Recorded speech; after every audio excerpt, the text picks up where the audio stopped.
I anticipate that I'll learn a lot from my colleagues in this particular uh, program. I nominate Hadija to introduce herself.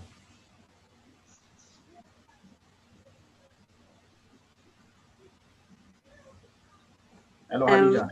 Hi, good morning, everyone. Good morning, Khadija. My name is Khadija, and a team member of the Global Open Initiative Foundation, as well as the Dagbani Wikimedians group. And I would like to nominate Raha. Good morning, everyone. Good morning, Raha. I'm Raha from Tamale, and I represent Dagbani Wikimedians. I nominate Mwintiriu. Sorry if I'm not able to pronounce your name well. I think Harriet has introduced herself already. Raha, could you nominate another person? Okay. I nominate Warm Glue. Unfortunately, she has also introduced herself already. I nominate Tete. Okay. All right. Thank you. Welcome. Hi, everyone. Hi, Daniel. My name is Daniel Tete. I'm the president of the Ghana Youth Volunteers Network. I'm happy to be here and keen to learn a lot today. I'm based in Accra. I nominate Posa Ghana. Hello, everyone. Hi. My name is Emmanuel Parry, a member of the Youth Volunteers Network Ghana. I think my president just introduced, nominated me, and he just introduced himself. I'm based in Ablikuma, Accra, and I'm also looking forward to learn a lot, especially when it comes to the Wikipedia, because I can see some people mentioning leads in Dagbani and the tree, and I really want to know much more about it. I'll be an active participant. Thank you. Great. Emmanuel, could you please nominate somebody to introduce himself or herself? Okay, so I nominate 872763.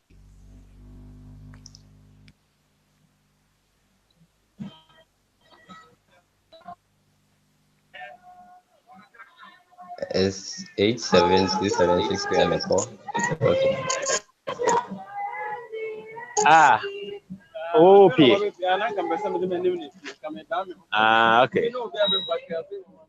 Okay. Sorry to jump in here. Please, if you're not the one speaking, kindly mute so that we can hear the person speaking.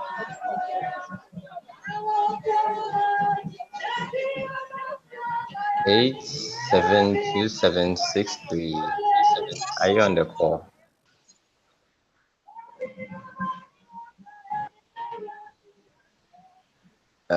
Okay. Emmanuel, could you please nominate somebody else?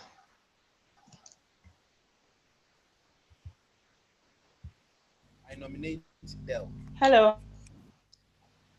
Okay. Hello. I think she's speaking now. Hello. Oh, Emmanuel. Hello. Hi. Is this patient? If everyone is done introducing themselves, I think I'm the last person on the call. Okay, Patience, please introduce yourself. So I am Patience Osuansa, a team member of the Global Open Initiative Foundation, and also in charge of social media.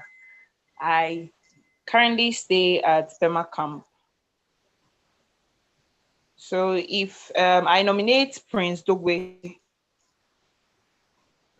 to introduce himself.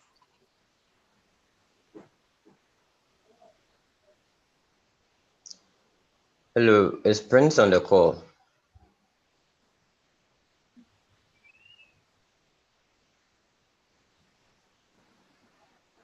Hello. Yeah, hello, Yvonne. Yes, so I'd like to introduce myself since Okay, Yvonne. so it's Yvonne and Abigail Daku. So we are both Global Open Initiative Foundation members, and we are living in Accra.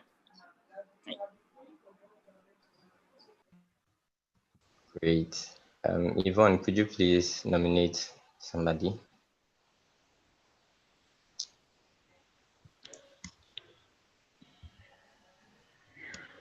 I think Prince just joined the call. Prince, can you hear us?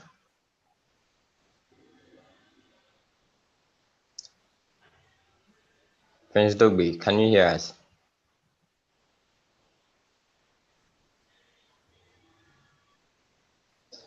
I don't think we've been able to reach him. I think Ulawale just joined the call. Ulawale, could you please introduce yourself?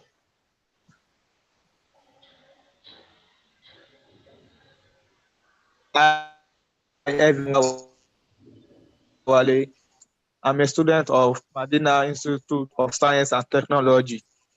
I'm part of the team member of Global Open Initiative, and I live at Accra, Lakeside Estate.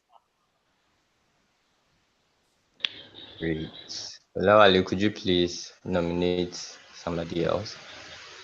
I nominate Al-Hassan Muhammad Awal. Muhammad Awal. Yes.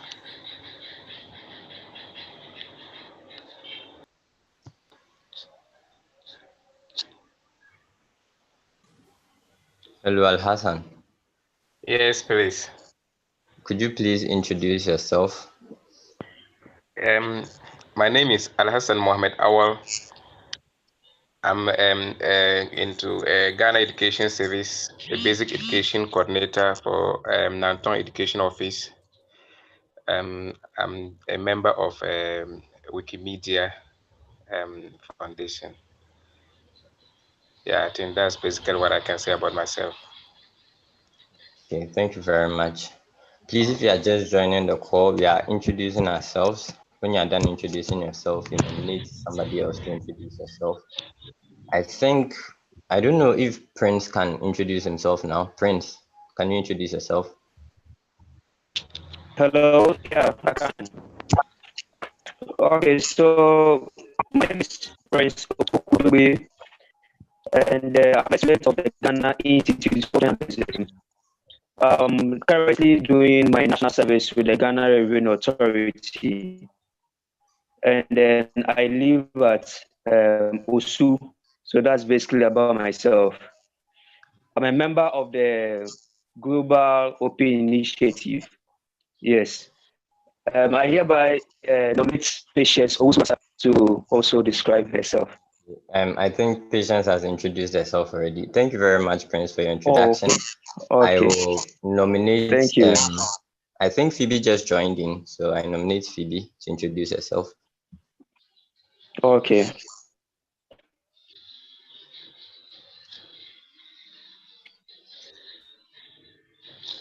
Phoebe, please, can you hear us?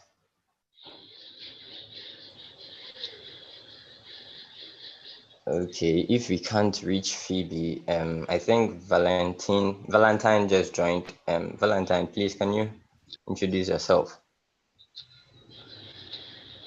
And we haven't heard from Del and Raha, so. No, Raha has introduced herself. Oh, okay. What about Del? Del, have you introduced yourself already? If you haven't, please introduce yourself.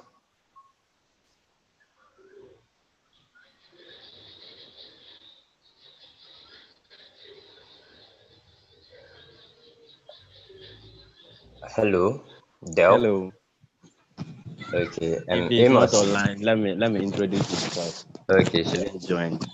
Good morning, everyone. Good My morning. name is Amos Andongo.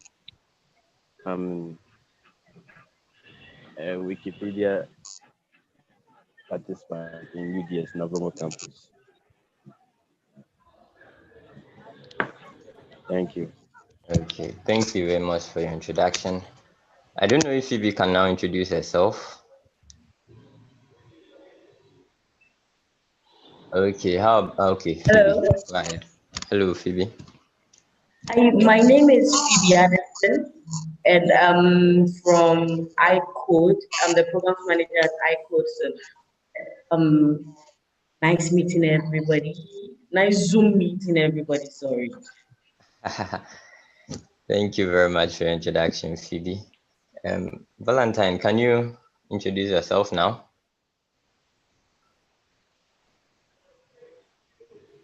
Hello, Valentine, can you hear us? Okay, I don't think we've been able to reach Valentine.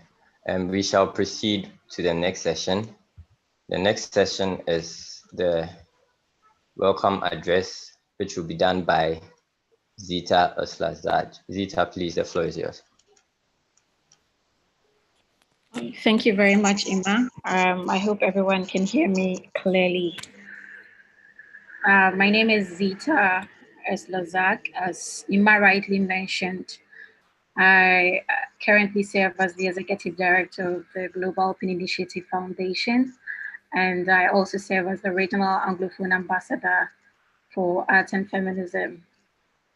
For a second, I would like us to imagine a world in which we have to pay for every single information that we look for on the internet. Just try to imagine what it will feel like. It would be so expensive to educate yourself, wouldn't it? Well, thanks to Wikipedia, today you can go onto the internet and search for any information that you want, and you would find it either on Wikipedia or its sister project, which is really, really awesome. And so I'm really, really happy that I made the decision about 5 years ago to be a part of the community that creates the information that is being used by a lot of people across the globe. Little did I know that the decision would lead me to the role that I'm playing today. And so I am so glad that I made that decision. And I'm really excited to see a lot of you joining this call this morning, because the conversations that we'll be having this morning is going to be shaping the future of the Wikimedia Foundation, which is the foundation behind Wikipedia. Thank you so much for making the time to join in these conversations. And I hope that you partake in these discussions and then make sure that your voices are heard. Because at the end of the day, whatever decisions that are being taken at the foundation level or at the community level, it's going to affect all of us. And so if you're interested in working with the Wikimedia Foundation, if you're already working with us, thank you so much for making the time to be here. And I hope we have a fruitful and productive discussions. Thank you. Thank you very much, Zita, for that welcome address. The next session on the agenda is the strategy process so far, and this will be done by me, the facilitator, Emmanuel Yeboah. So I'm going to begin by highlighting the paradox of change being a constant. We live in a world where change remains a constant. It is inevitable. As we spend our lives on this planet, we try to evolve to remain relevant and try to adapt to the system. And just like ourselves, every other company or entity has to go through this evolution to remain relevant at a certain point in time. In light of this, the Wikimedia Foundation decided to develop a strategic direction for the future. And this all began in 2017 when the Wikimedia Foundation facilitated a movement-wide discussion on the future direction of Wikimedia. And this resulted in the strategic direction, which could be summarized by its vision, which is, and I quote, "By 2030, Wikimedia will become the essential infrastructure of the ecosystem of free knowledge, and anyone who shares in this vision can join us. Simply put, in the next 10 years, Wikimedia will become a very important platform to access and input knowledge freely. And if you are a beneficiary, whether a direct or indirect beneficiary, you are some way, somehow involved in this whole project. And after this strategic direction was developed, there were about 9 thematic working groups that were supposed to develop recommendations for this strategic direction.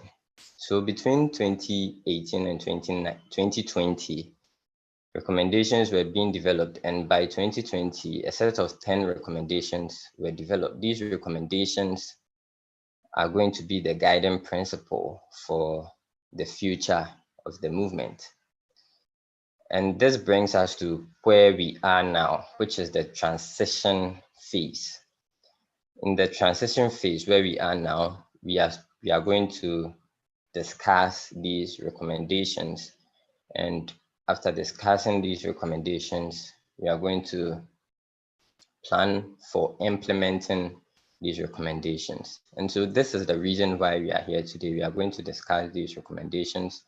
We are going to try to understand them. We are going to see how we'll be able to implement these recommendations. And so in light of this, we move to the next session, which is discussing the recommendations. The next session, which is the recommendations and the way forward, will be handled by Zita Oslazat. She's going to explain the recommendations to us and the way forward. And yeah, she's going to explain the recommendations to us. And so, Zita, please, the floor is yours. Thank you once again. Emmanuel, can you please project the slides for me? Okay.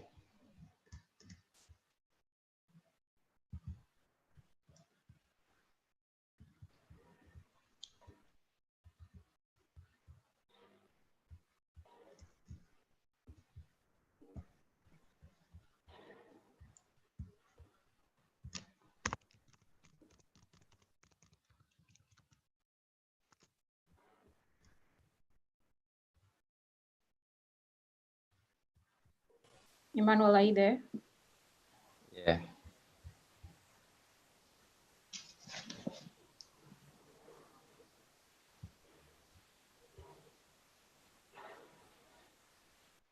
So while Emmanuel is trying to project the slides, I would like to give a brief introduction into what the Wikimedia Foundation is. I know many of us on the call might know Wikipedia, but not many of us know the foundation behind Wikipedia.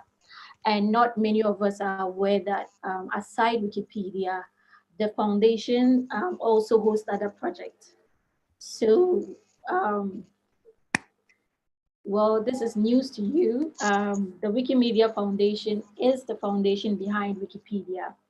And it was founded in 2005, a few years after Wikipedia was born. And so it comprises of the staff and the volunteers of the Wikimedia Foundation. The volunteers contribute in different ways that best suit them. So we have developers, we have volunteers playing the role of editors. We also have volunteers that organize events and projects. So with the different kinds of people on the call, if you are interested in working with the Wikimedia Foundation, you are welcome to do so. If you are a hub interested in organizing Wikimedia project, you're welcome to join. If you are a library, a GLAM institution, which is museums, archives, you are also welcome to join. If you're into education, the foundation is more than welcome to have you. So that is it about the Wikimedia Foundation. Ima, are we ready? Yeah, Zita, can you hear me? Yes, I can hear you. Yeah, so I've opened the page. I was unable to open the at that one. I don't know if. Sorry about that. I don't know if you could send me the link or you could work with this one. Do you want me to share my screen? Yeah. Do you have the slides? Yeah. Okay, please do. Okay.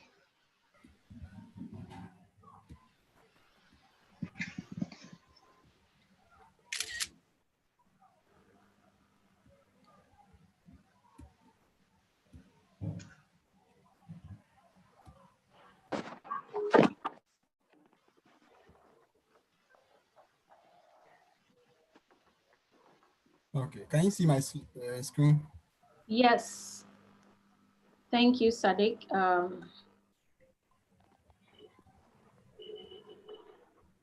Could you please scroll back to the first slide? Okay.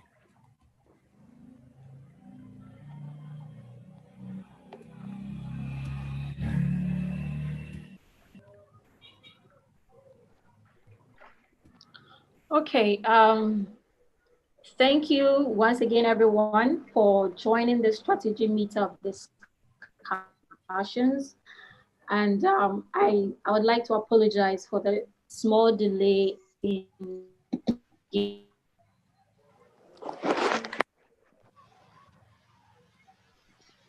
recommendation put forth by the Wikimedia Foundation. And as Ima rightly said, the discussion about the future of the Wikimedia movement began about 2 years ago, which was, sorry, 3 years ago, which was in 2017, where, Sadi, can you please go back to the first slide?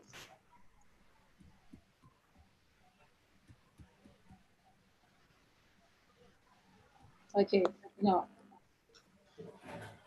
Yeah, so where after 3 cycles of research and community conversations, a strategic direction was put forward. That is the vision of the foundation 10 years from now. And that vision goes that by 2030, Wikimedia will become the essential infrastructure of ecosystem of free knowledge, and anyone who shares in our vision will be able to join us. So this is the direction that Wikimedia Foundation will be heading in the next 10 years. And in order to achieve this vision, a set of 10 recommendations were put forward to guide us. And these set of 10 recommendations were put together by about 7 working groups. And these working groups include advocacy, capacity building, community health, diversity, partnerships, product and technology, resource allocation, revenue streams, roles and responsibilities. Thank you for the correction, Emmanuel. It's 9 recommendations actually. So close to 100 people collaborated in 9 thematic working groups. And these working groups participated in the discussions and meetings, either offline or virtually. By offline, during international conferences like Wikimania or regional conferences like Wiki Indaba, these strategic discussions were happening. And after 3 good years of community discussions, research, and collaboration, the thematic groups were able to come up with 89 recommendations, which was further streamlined to 13, and the 13 was further broken down to 10 recommendations. And these are the 10 recommendations we'll be discussing this morning. Sadi, can you please move to the next slide?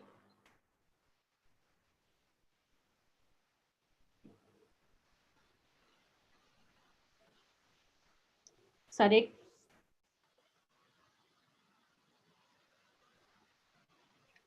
Sadiq, next slide. So this is what the Wikimedia strategic process looks like.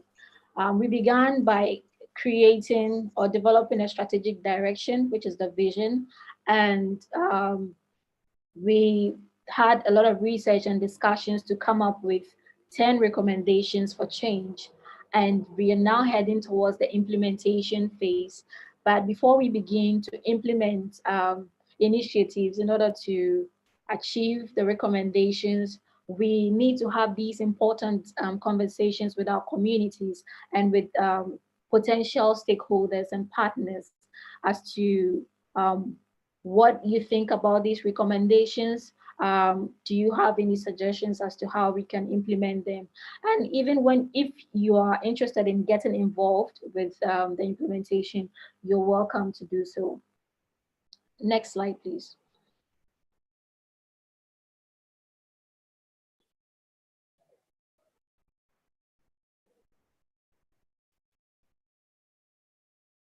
Next slide, please.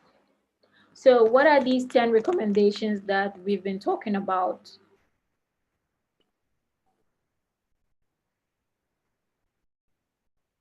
I think you're having a problem with your screen, Sadiq.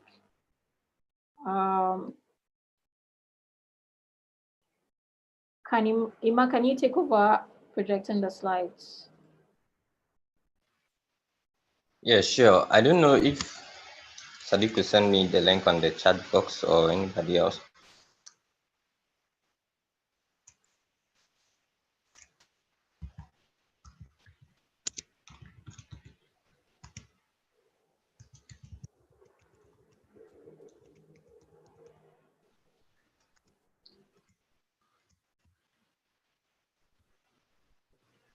Okay. Okay, I think it's better now. Okay, great. Oh, it's back.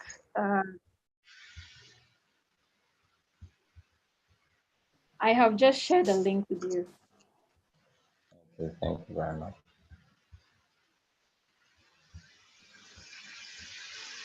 Let's share my screen.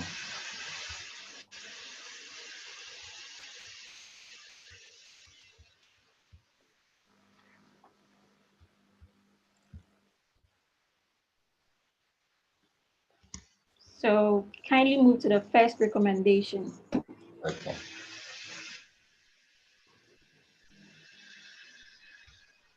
And present your screen.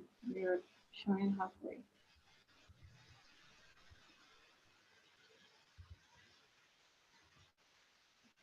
Can you present your screen?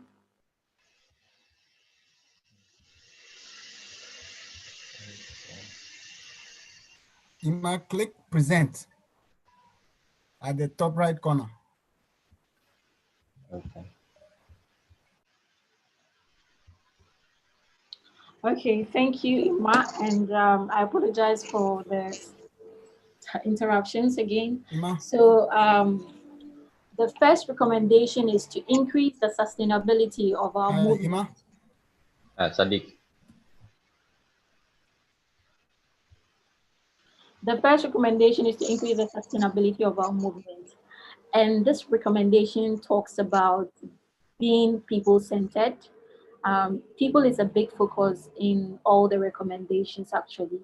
And for a long time, the Wikimedia community has been much focused on the content. And we've also, the content is still a major part of what we do and what we put out there. But however, behind the content and in front of the content is people. So this recommendation is asking us to be more people-centered, to increase the movement sustainability by recognizing and addressing the needs of either long-time volunteers or newcomers.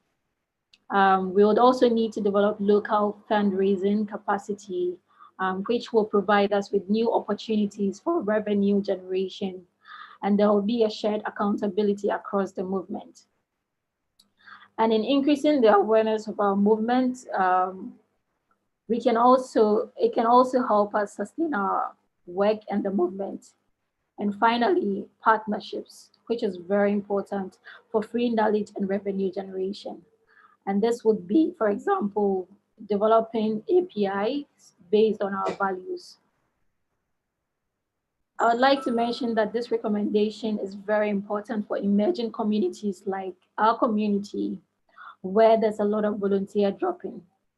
Some of the initiatives that have been proposed under this recommendation includes increasing fundraising for underrepresented or emerging communities, and developing enterprise level API, and also to increase awareness about the Wikimedia movement, and of thereby creating global revenue generation policies and fundraising strategies. Next slide, please.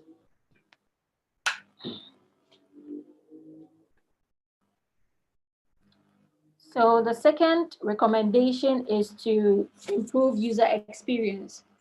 There has been an incredible support for this recommendation from the beginning till now. You'll all agree with me that the internet has changed a lot over the years. It's not a desktop or search engine base that we used to use when Wikipedia was born in 2001.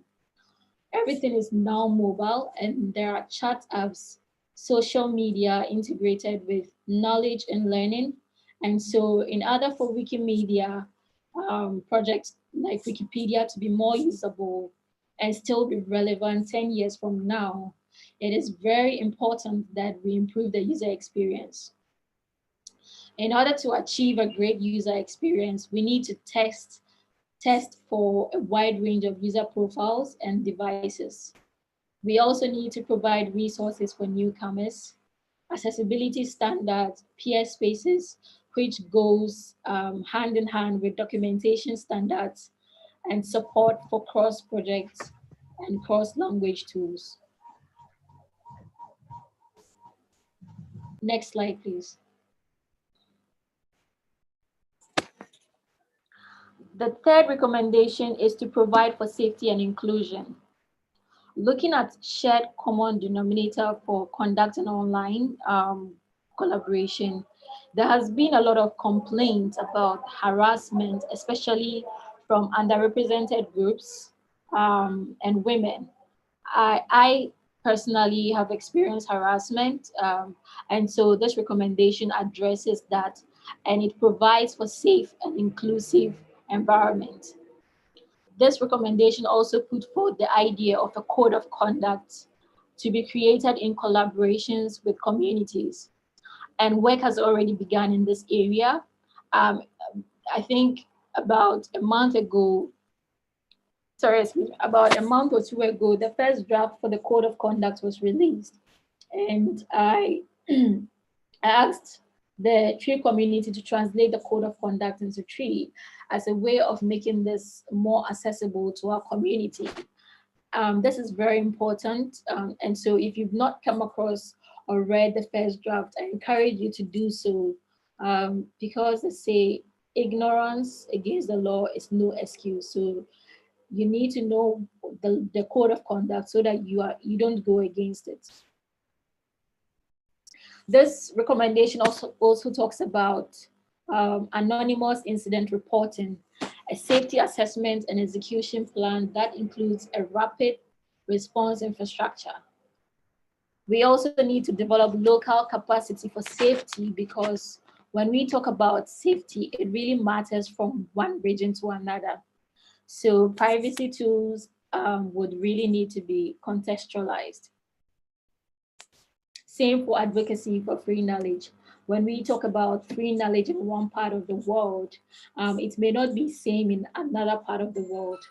And we know that increasingly in the world, many Wikimedians and many free knowledge advocates are coming under harassment and threat from government. And this is because this is something that we need to incorporate as we think of 2030. Next slide, please.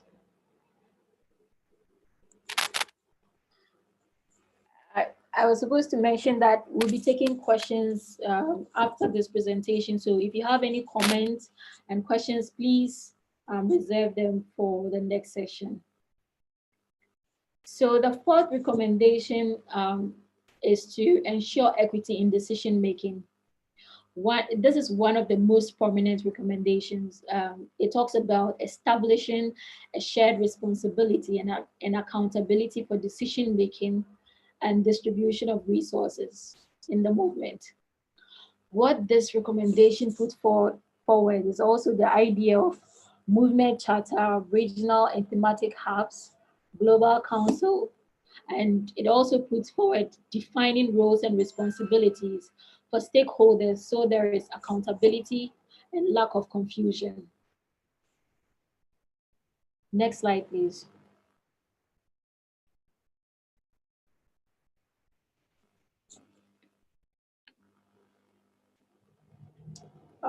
Fifth, supposed to be on the fifth recommendation. Thank you. So for the fifth recommendation, we'll be seeking to coordinate across stakeholders. Unless we communicate better in our movement, then with our partners, we won't be able to create the space for more people to join us. And so this recommendation put forward ideas for creating spaces for improved communication and collaboration within the movement and also with partners, technical contributors, and developer communities. This recommendation puts forward ideas based on clearly defined roles and responsibilities. It talks about coordinating resources, comprehensive information exchange. This recommendation also put forward the idea of a technology council. Next slide, please.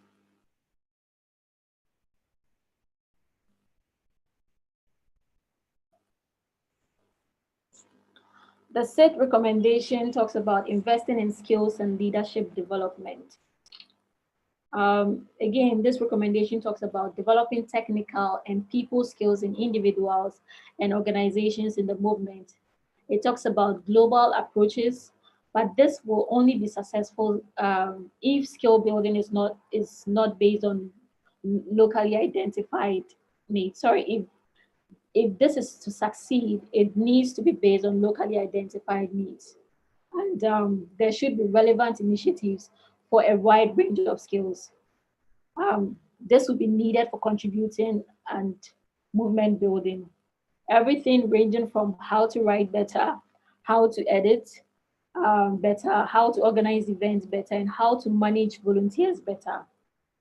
And similar to the skill building, the leadership will also require some kind of a globally coordinated plan. And for that, again, will be based on the context, the region. For instance, some people learn better in person, and so they benefit from direct mentorship or from peer networks. Others like to learn on their own, or they want online learning. Or in general, we need to have this multiple language versions of the training materials available. This recommendation also talks about recognition and incentives for skill building. It also talks about tapping into the existing expertise in the movement. There are a lot of knowledgeable people in the movement. And so we should be looking at how to tap into this knowledge and expertise to ensure that it is shared and put into good use. Next slide, please.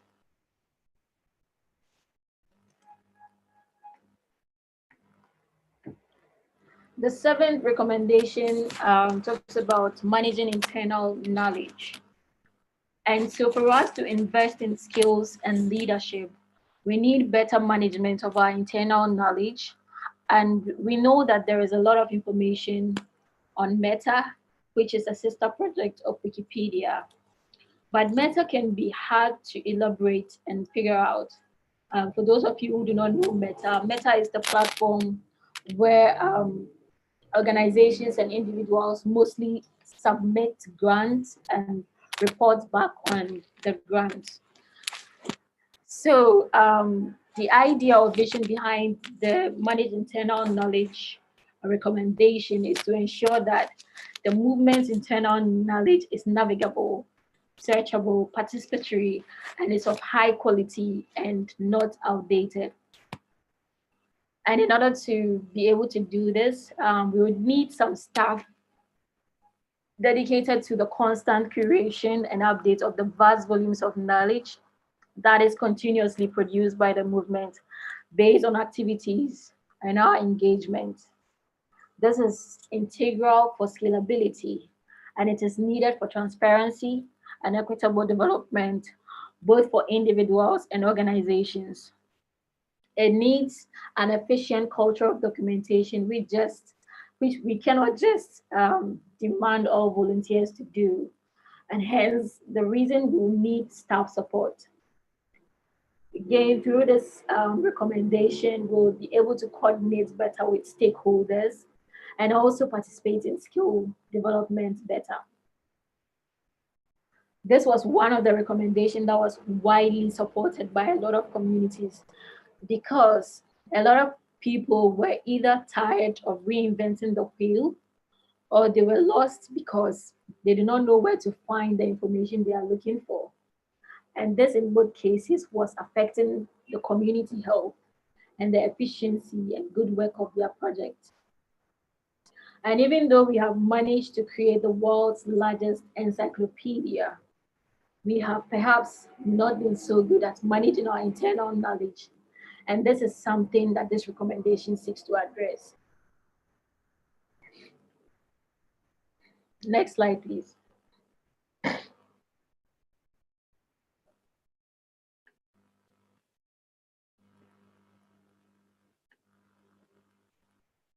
So the 8th recommendation talks of identifying topics for impact. Yes, we have created the world's largest encyclopedia.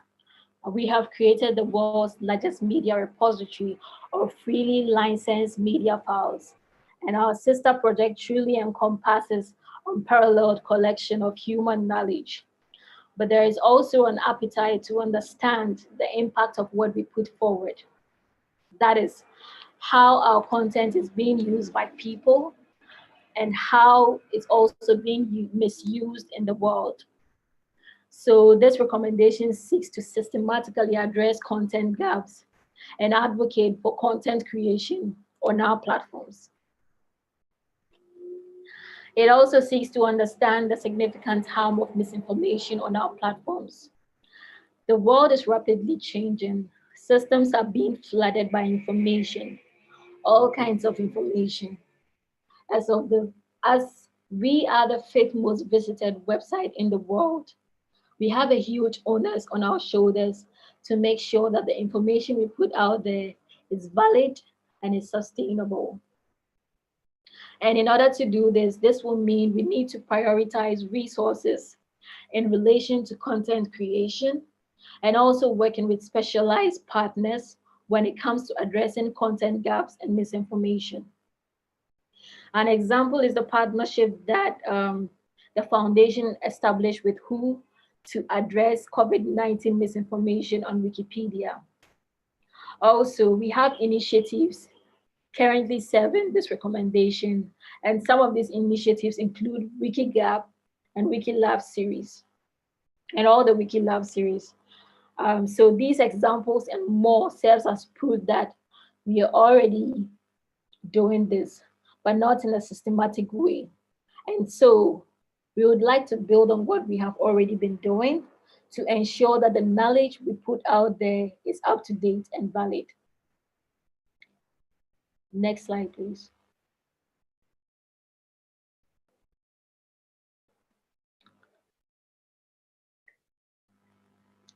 The 9th recommendation talks about innovating in free knowledge.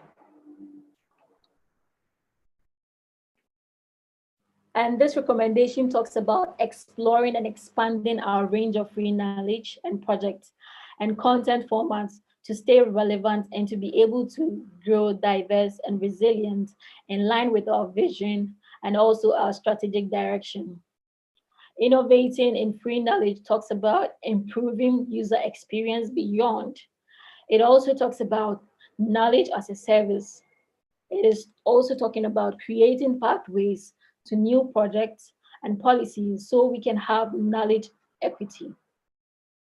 This recommendation is also talking about developing tools and partnerships to help us make free knowledge accessible in various formats. As we face the future, a lot has changed and a lot will continue to change in the way and medium through which people access knowledge. People are not using desktops as much anymore, and virtual assistants and AI is being used in learning And this is definitely something that we need to incorporate into our platforms, else we risk going obsolete. And to the final recommendation, which is to evaluate, iterate, and adapt. As a movement, we want to increase the sustainability of us and what we have created together. We also want to be scalable. We want to grow. We want to improve our user experience. We want to make our movement more safer and inclusive. We want to make sure everyone is involved in decision making and resource allocation. We want to coordinate better with stakeholders and partners. And to achieve all these, we need to invest in skills and leadership development to better manage our internal knowledge as well. We also need to look out at what we put out there and what is its impact. We also need to innovate in free knowledge so we can truly become the essential ecosystem of free knowledge. And for all these, we have to evaluate. We have to evaluate, iterate, and adapt. And so this recommendation put forth ideas about developing self-awareness as a movement and really be able to implement these recommendations. It also offers opportunity for close inspection. So it allows us to make better use of resources and expertise for evaluation. It is similar to managing internal knowledge. So perhaps it's not something that we can ask volunteers to do. And we ought to look at this systematically because it is a shared responsibility in the movement. And it will be done through mutual accountability and not through a top-down approach. So in conclusion, I think this recommendation serves as a great conclusion for all the recommendations that whatever we put forward, we need to be able to learn from it, adapt, and better monitor our community activities and progress. So this brings me, can you move to the next slide, please?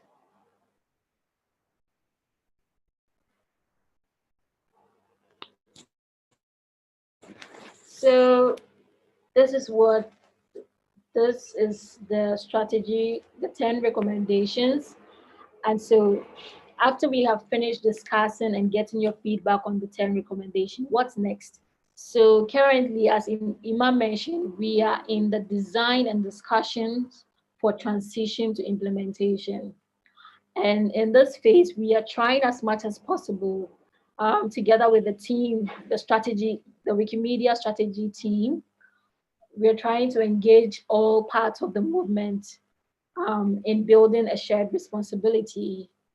We are also trying to get your feedback on prioritization and sequencing the recommendations.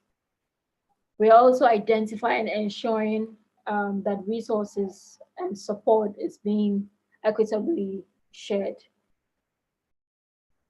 Before we finally begin on the implementation phase, there are global discussions ongoing. There are also local discussions ongoing as to whether these recommendations are important to our communities and whether we also need to decide as a community which of the recommendations we think the movement should start working on.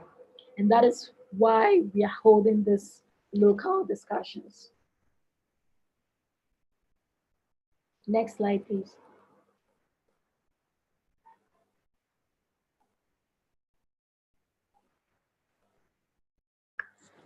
So if you're still confused and you need more clarity on the 10 recommendations, please feel free to go to 2030.wikimedia.org, which is the Wikimedia strategy process and recommendation site, where you can view more details about the process, the people, the blog post, report, and you could ask questions about the draft of the recommendations. You can also reach out to my team at Global Open Initiative with any questions, concerns, or compliments, and we'll be very happy to assist you. Once again, thank you so much for your time and attention during this presentation. I would hand over to Emmanuel for the next session. Okay, thank you very much, Sita, for that wonderful presentation. The next session is questions and answers. But before we begin that, we've been ably informed that one of the participants on the call that we addressed by a number is actually Professor Forson, who is a professor of the Kwame Nkrumah University of Science and Technology. So we want to apologize for addressing you by a number, and we want to welcome you. Unfortunately, we are done with the introductions, and so we want to welcome all of you who came in later and were unable to introduce yourselves. We appreciate your time and we appreciate your efforts. The next session will be questions and answers, and I will share a summarized version of the recommendations on the screen. If you have any questions, you can ask any questions with regards to the recommendations that were presented earlier. You can ask, and any of the members of the team can help you out. So the floor is open for questions. Anybody who wants to ask any question or anything you want clarity on with regards to the recommendations, please. The floor is open.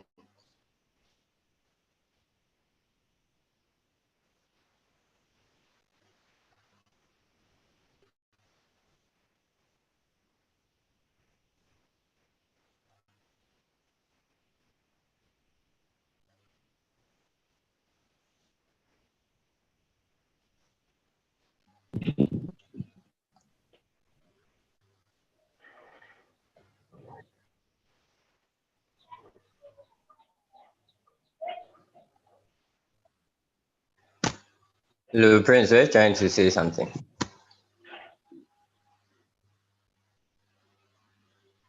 Hello. Yeah, hello, Prince. Please Okay, go so ahead. mine is actually yeah. Okay, mine is actually a comment, yeah, or a suggestion.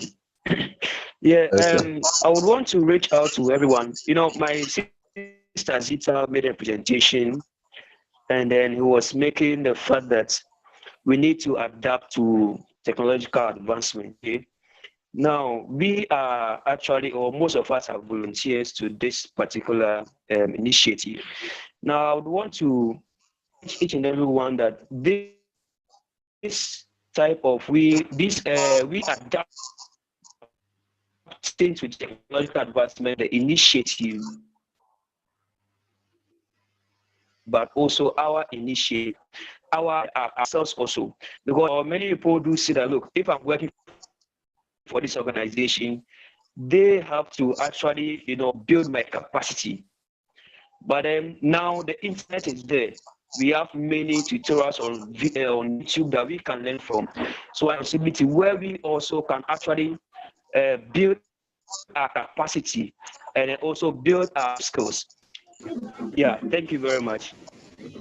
Okay, thank you very much for your submission, Amos. I want to be clear on this. What you are saying has to do with the sixth recommendation: invest in skills and leadership development. Am I right? Yes, sir. Amos, can you please mute yourself? Thank you. Prince? Yes. Okay. Okay. Thank you very much for your submission. Does anybody in the team want to also weigh in on? Okay, Prince, were you saying something? Welcome. No, it's I'm done. I'm done with my celebration. Okay. Okay. Thank you very much. Does anybody in the team want to weigh in on this, or does anybody want to go ahead and ask another question?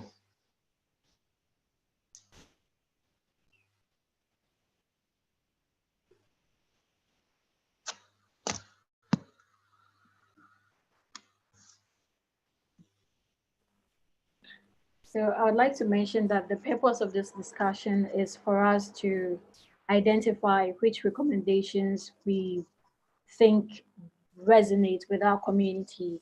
So if you do not have a question and you kind of feel strongly about a recommendation, please unmute yourself and let us hear you. Feel free to speak up and be part of the conversations. It's very important that we hear from everyone on the call.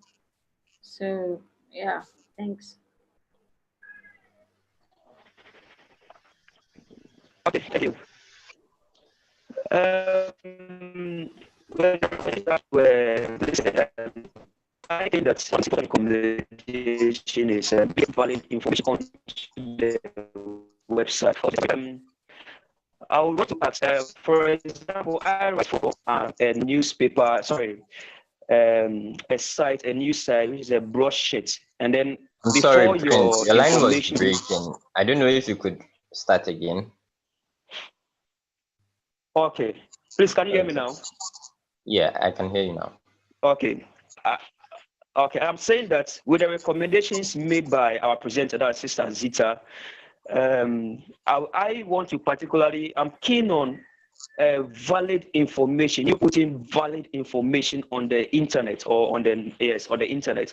Now, I write for a certain organization which is broadsheet, and then before your information is being published or before it is being edited upon, there's an editor who actually checks that the information you're putting out there is very valid. So I want to ask that in relation to Wikimedia, where everyone is being licensed, it is free for you to share your opinions on. I want to ask that after you share your opinions, is there any check? Is there any editing work that is being done before the published material is being published, before the material is being published? I want to ask that this particular question because I'm new on this initiative here.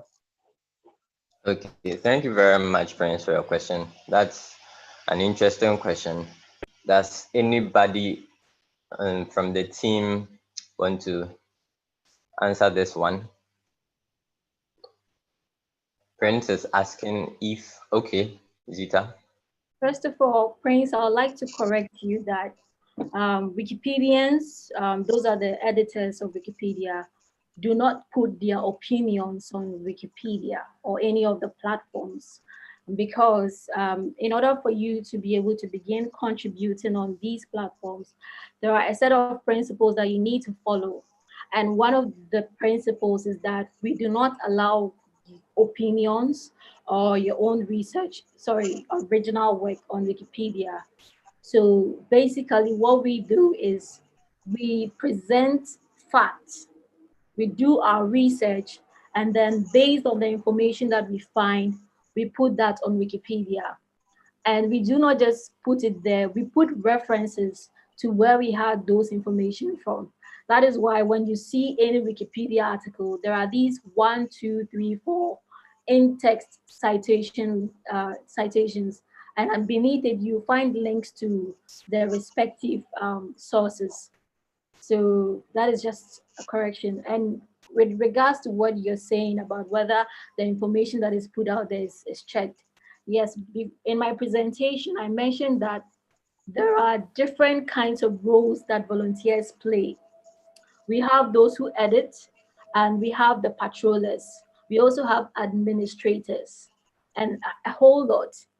So these patrollers are the ones who go through newly created articles to ensure that they meet the principles of Wikipedia. If an article violates copyright, or if it is, how do I put it? It violates any of the 5 pillars of Wikipedia, it is flagged for deletion. And Wikimedia is made up of different kinds of people, knowledgeable people. We have lecturers, we have experts in various fields on these platforms who are interested in particular topics. So if an editor from Ghana does not catch an error on an article, an editor from the US or UK can catch this error and it will be corrected immediately. I hope this answers your question. Yes, please. It answers my question. Thank you very much. You're welcome. Thank you very much, Gita, for the answer.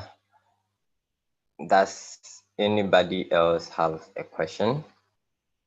Please feel free to ask any question. If you want clarity on any of the recommendations, we would be very happy to. Hello. Hello. Hello, Yes, sir. We can hear you. Yes, good morning to you all. Good morning, sir. Unfortunately, your name is registering as 2.4. So if you could kindly introduce yourself to us before you begin, we would very much appreciate that. Exactly. Just about to do that. So I'm Freeman Canton from Upper West Region, and I'm with Pollinate Technology Hub, operating in the Upper West Region and Savannah Region. And I have to sincerely apologize for joining in late. I have some challenges with setting up because of where I was. Yes, it's great listening to you, especially the topic in discussion. This is my first time, so pardon me as well if I sound a bit naive. But just on the last question, Please feel free. yes, just on the last question, I think that got my attention. I remember when I was doing my MPhil, we were told that we could not cite information from Wikipedia. And I think generally the explanation from the lecturers or the universities, they do not trust or the authenticity of information from Wikipedia. How is the group handling this, especially from the last question? And if that's true at all, maybe Zita can help if that's actually true. Okay. Thank you very much for your question. Zita, I don't know if you'd want to weigh in on this. Yes, Freeman. So I don't know if you heard my previous explanation, but I'll reiterate again. So the process in which articles are created on Wikipedia, I'm trying to give you a scenario of it. So when you create an article, it moves into what we call draft space. And we have volunteers who review articles that are in draft space to ensure that they meet the principles of Wikipedia. And I'm going to summarize the principles and guidelines of Wikipedia in 5 points. One is neutrality. The tone in which an article is written should be from a neutral point of view. You should not sound as if you are in favor of the subject that you are writing about or you are against it. The second is you need to provide references to whatever information you provide on Wikipedia. The third is you need to ensure that what you're writing about is notable. And by notable, I mean there should be, it should be like a very important topic that a lot of people in Ghana know about. And one way you can know if the person is notable is by doing a Google search. If you do a Google search and you're getting a lot of information from credible sources like My Joy Online, Ghana Web, like major news sites in Ghana, then that shows that what you're trying to write about is notable. And the fourth point is civility. So there are different kinds of people that make up the wiki community from diverse backgrounds. We have people from Africa, we have people from Europe, we have people from America, all contributing to this project. So if somebody sees a problem with your work and tags it for deletion, you don't have to go and fight the person and insult the person. You need to have a respectful way of communicating with community members. And I think the fifth one is copywriting. You should be mindful of what you put on Wikipedia. We don't allow copy and pasting. You need to paraphrase the information that you find on Wikipedia. So these are like a summarized version of the principles that you need to follow in order to put content out there on Wikipedia. And so if you go against this and you put content there, or you just write your own opinions on Wikipedia, it will be tagged for deletion. The patrollers would see this first and then they will flag it for deletion. If you were able to create like maybe the article and moves into main space, we also have reviewers who are at a different level. They check the article, it meets the principles, all right, but technically the language doesn't sound okay, or you are putting false information. There are experts who know the subject. So when they read your article and they realize that what you are saying is not true, they can immediately correct it. And like I mentioned, we have lecturers who are contributors on these platforms. We have doctors, we have scientists, we have a whole range of people contributing. So I believe that the information on Wikipedia is valid. And I also mentioned that recently we partnered with WHO, the World Health Organization, to battle misinformation about COVID-19 information on Wikipedia. So these are some of the things that are in place to ensure that the information on Wikipedia is valid and useful to others. I hope this answers your question. Okay, thank you very much, Zita. Freeman, to add to what Zita said, Wikipedia, as we know it, is a source of information, all right, but it is a secondary source of information. And when I say this, I mean information from other primary sources are being put together to create an article. And so if you are trying to, hello? Yeah, I'm here. Okay. So if you want to get an information from Wikipedia, what happens is that if there is a statement or there is an assertion in the article, it is backed by an inline reference.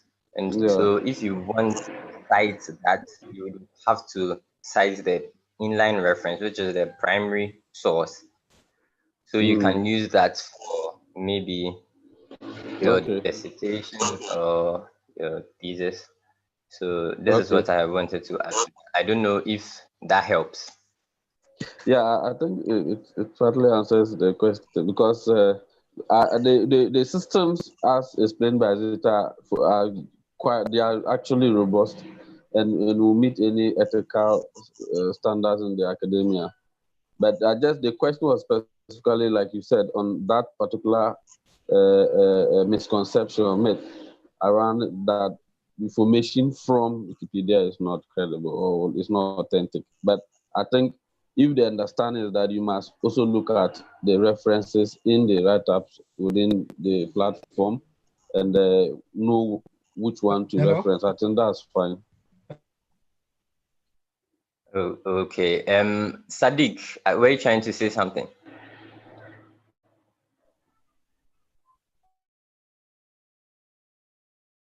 Hello, Sadiq.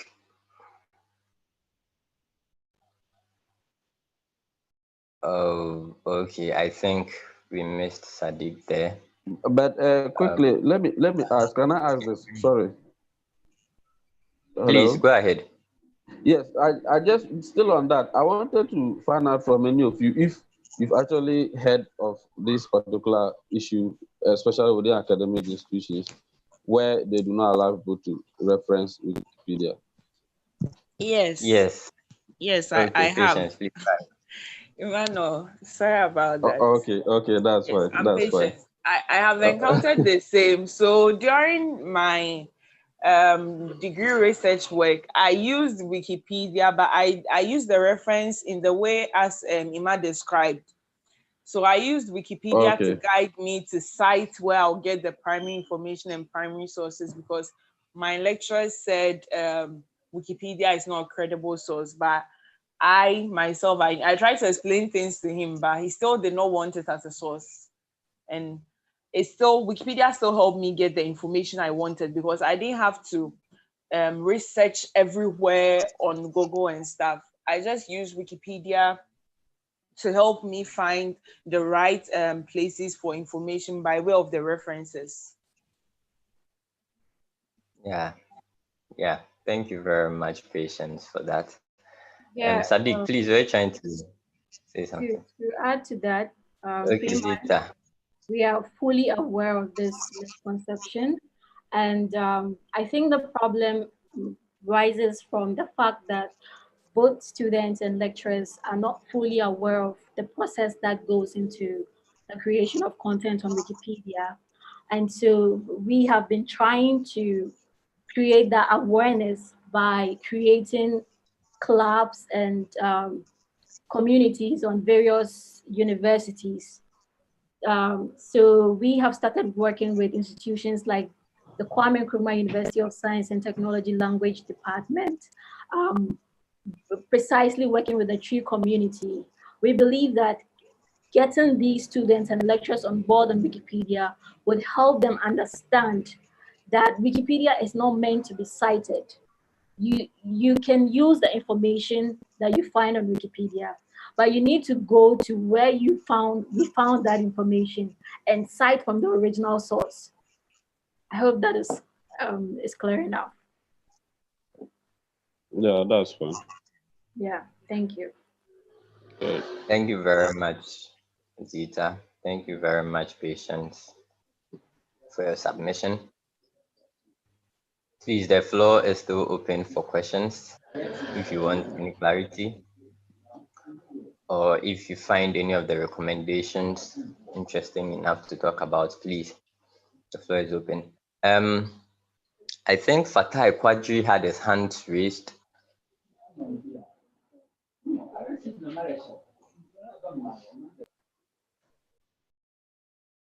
Is Fatai on the call?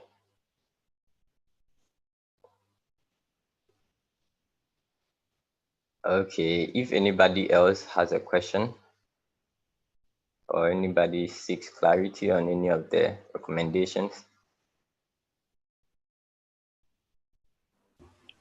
I think you might want to invite people, you can begin by inviting the team members. That would get people to start talking. Hello. Like what we did on the preparation meeting. Oh, okay, sure. Hello. Okay, yeah. Amos has raised his hand. Amos. Okay, thank you very much. I just wanted to just a follow-up question, like what my brother said. Okay. And then what you people also said, that in research, let's say degree research, the lecturers don't acknowledge or they don't allow for citation of work from Wikipedia. So I want to find out what have leadership been have they started making preparations or headway towards maybe reconciling something like that, so that it could also help people to cite information from Wikipedia? Thank you. Thank you very much for that question, Amos. That's an interesting question. I think Zita should weigh in on this. Hello. Yes, Sadiq, you wanted to say something? Yeah, Amos, I think Zita and Ima, I think on the way I dropped off, I think they've said so much about this. And as you may be aware, Wikipedia is just an encyclopedia. I think they've said all this. And so I don't think there will be future ways of referencing articles from Wikipedia, if that is what your question is directed at. a single article on, for example, Ghana has references from so many sources. Let's say like 40 to 50 references. So if you pick an information from Wikipedia and you say source Wikipedia, it doesn't really make sense. So this is where the lecturers don't understand, even though they have valid points by just saying that Wikipedia is not trusted. They say that based on the fact that people like us edit Wikipedia. That is my understanding. Most of them, like if I interact with them, they think because everybody jumps into edit Wikipedia, that is what makes it not credible. But from us, we know that whatever we put there is not originally coming from us. We just follow where we got that information from and we use it as what references. So if you pick, let's say, Ghana, Accra is the capital of Ghana on, and maybe Ghana English Wikipedia, there may be several references to that, just that single sentence. So if you say source Wikipedia, it means you are not doing the right thing. You have to really go through the references and cite it from where you got the original source of information, where you got the original information from. So basically, everybody should understand that Wikipedia is not your primary source of information, like the journals, like those big websites that we all know.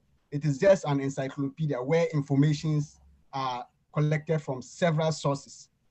You understand? So I don't think there will be future ways that people would be able to reference information from Wikipedia, from my point of view. And we also need to let our lecturers understand. They all go there to consume information. But why do they come to tell people that Wikipedia is not trusted if they cannot explain it to them why they think it's not trusted? Exactly. Exactly the point. Because they feel like people, individual random people jumps in and write information, so it is not credible. But they fail to understand that there are rules and regulations that are governing those information that people put on Wikipedia. So it is our duty as a community to explain it to them, our lecturers. Most of them, they will tell you that don't use information from Wikipedia, which I understand, but they all consume information from Wikipedia. And now we have Wikipedia and education programs that are run in other parts of the world. Big universities have embedded these information like courses, Wikipedia education programs on their own courses, which people edit. I know few universities that people edit and they get credits for editing Wikipedia or contributing to Wikipedia. So these are really things that we need to, as a community, to let people know than just sitting down and accepting that Wikipedia is not credible because they feel like anybody comes in to put information on there. If a professor jumps to Wikipedia to write an information without following the rules and guidelines, definitely the article will be deleted. I know many of them have tried that several times. I belong to open education community where most of them, they always come to complain that when I write article, like it gets deleted. So Wikipedia is stressful. I'm done with Wikipedia. They know that they know how to write. They have all the skills, America style of citations and all those things, but they fail to understand that Wikipedia has its own rules and regulations. And so when you are a professor and you even come to put information there, which is not in line with what an ordinary person like us do, it will definitely be deleted. But they will go and consume so many information there and come and tell students that it's not credible without explaining these things to them. So we are, as a community, we have to really educate them and let these people know that this is what it is when you are using Wikipedia. It is not an original source of information. I don't know if that makes sense. Thank you. Okay, can I contribute to that? Yeah, Mr. Professor, please go ahead. Yes, I'm following the discussion on board. And the problem is that, you see, in every institution, there is guidelines, and then there are also some standards that people have to follow. And you know that when you are writing your project work, like the PhD thesis or the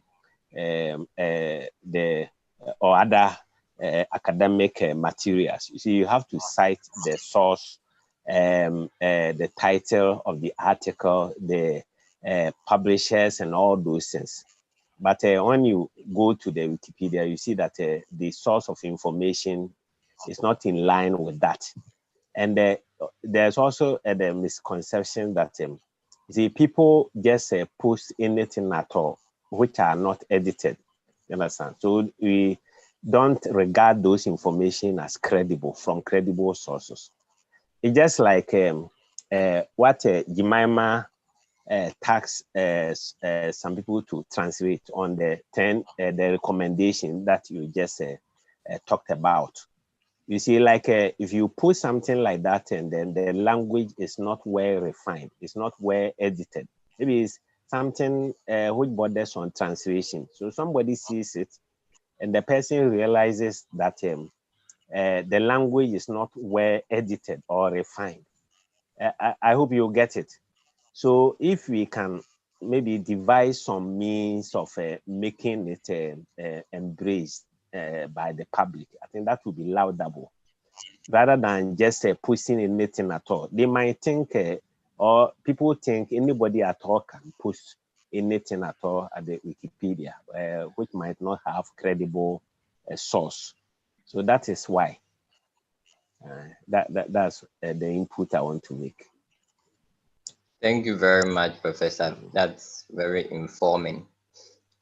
I don't know if anybody has any submission, anything in reference to what we were just talking about, or another question, or if you'd want to weigh in on any of the recommendations, please, the Yeah, I would floor like is to say yours. something.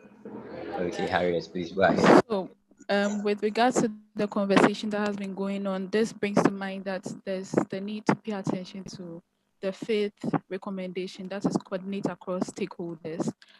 I would say with 100% confidence that many of us benefited from Wikipedia before even getting to know about the whole movement and the principles that that guides Wikipedia in the first place and the other projects. We benefit from their videos, we benefit from their images and all. So this tells us that it's very important to us as a community. And I can also say that it's like in Ghana, it's very much yet to be accepted or it's very much yet to be understood. That is the movement and what Wikipedia stands for.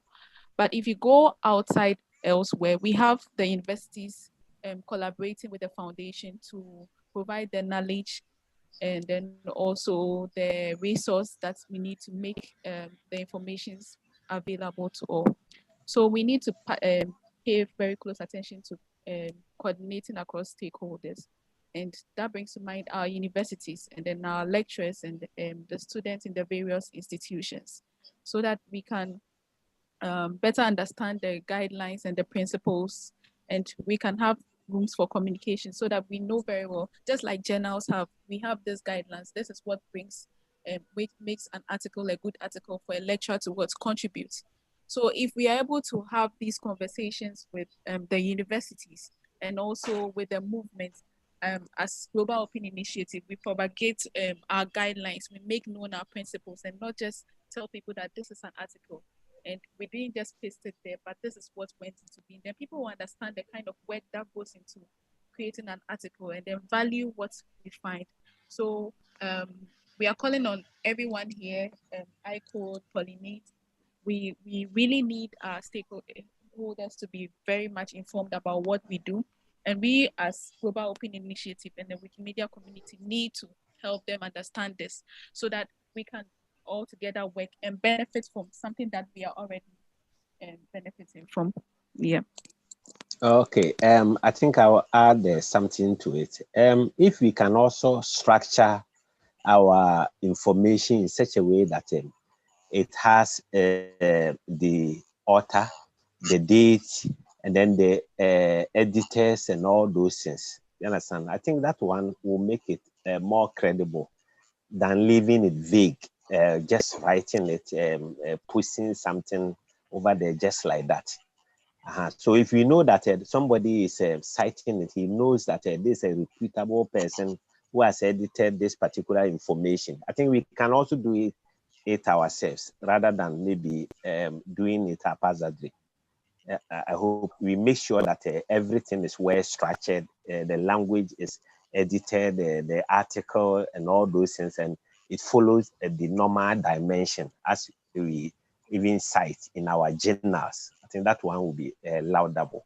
I think we can do it that way, and that will even erode this misconception that people have on the information from Wikipedia. Okay. Hello. Thank you very much, Professor, for your submission. Hello. I don't know if, okay, Sadiq, please go ahead. I truly appreciate Professor's comment. That is very, very important, especially with regards to the local language. As he mentioned, the Tree Wikipedia. We also have the Dagbani Wikipedia and other local Wikipedias, which are not well structured in terms of references. Like people try to translate or write content in their local languages, but they are not really well written, and the references are not much, which I truly understand. And yeah, so I think it is our own effort that will make it look more appealing or really nice for people to trust. Unlike the English Wikipedia, which has its own standard, where many people write and get alerts like you have not added the right reference or whatever, you are using weasel words, or your information is not credible, and all those things. The local languages, because it's a new platform or they are new projects, they don't have that kind of structure. So I see that many people will go and do the translation, as we are also going to do for the Dagbani. We'll go and do the translation. We'll make sure we get like professors like you to review and get everything refined. And the references with that, I think there's something we just have to bear with the platform, because it's not that big, and many people like it doesn't have that strict rules as compared to the English Wikipedia or the other bigger Wikipedias. With regards to the references, where I don't know if you were referring to like Wikipedia creating a platform, like a column where someone can put his name. I don't know if that is what you were referring to. Otherwise, when you take every reference, we have two ways to add reference. You can use the manual or the automatic, where you copy the link and paste it, and then Wikipedia will pick the author, the publisher, the date, and then other relevant information that is needed for a proper citation. Wikipedia English has that, so you can manually go and put in all these information. Let's say you open Ghana Web and you found a useful information, you add it to Wikipedia. There's every website, mostly we see the date, we see the publisher's name, we see the title of the article and the URL. These ones are already there where you can manually input them. But for the automatic, you just copy the link and put it, and then the platform will structure it automatically for you. So I don't know if that is what Professor was referring to, or yes. It's just like you write something, and then maybe you want to incorporate that into your work, and then you see www dot so and so so and so so and so. That's what lecturers have problem with. And that's what they have problem with. So if before we post anything at all, if we can just adjust it to suit the demands of a recognized article.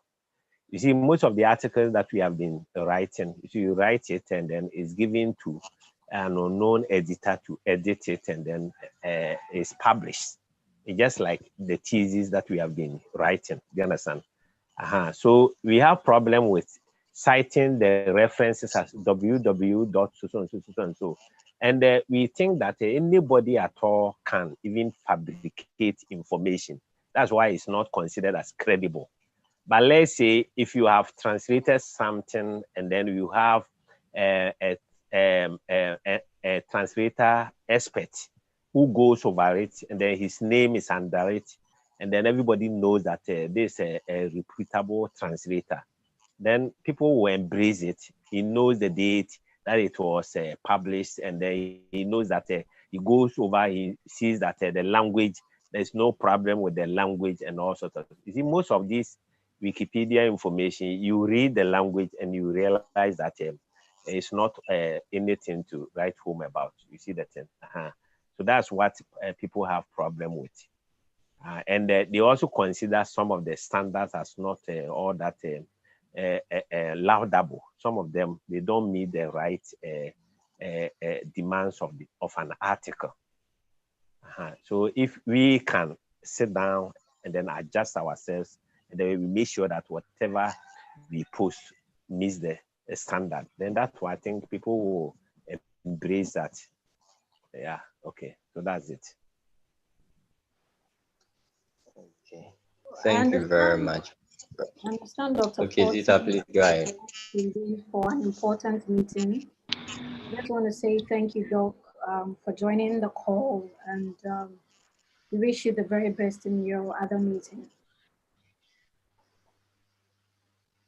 Okay.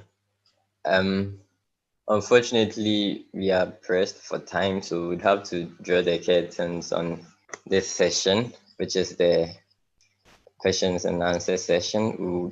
We would move to the discussions on the way forward session. But before we do that, we've been sitting for some time, and we could use a few minutes to stretch out. We are going to do some stretching out. So Sadiq is going to help us through this process, so we can. Before we do the stretch out. stretching out, I would like us to take a group picture. So if everyone could just turn on their camera for a little while, and you might want to stop talking for now.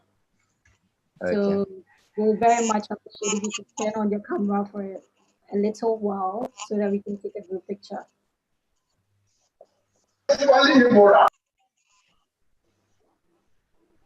We would love to see the faces behind the names.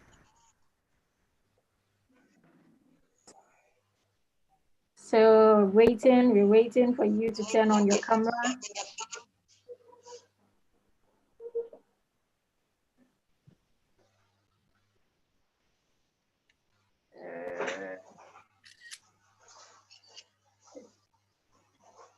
Still have a couple of more people to turn on their camera.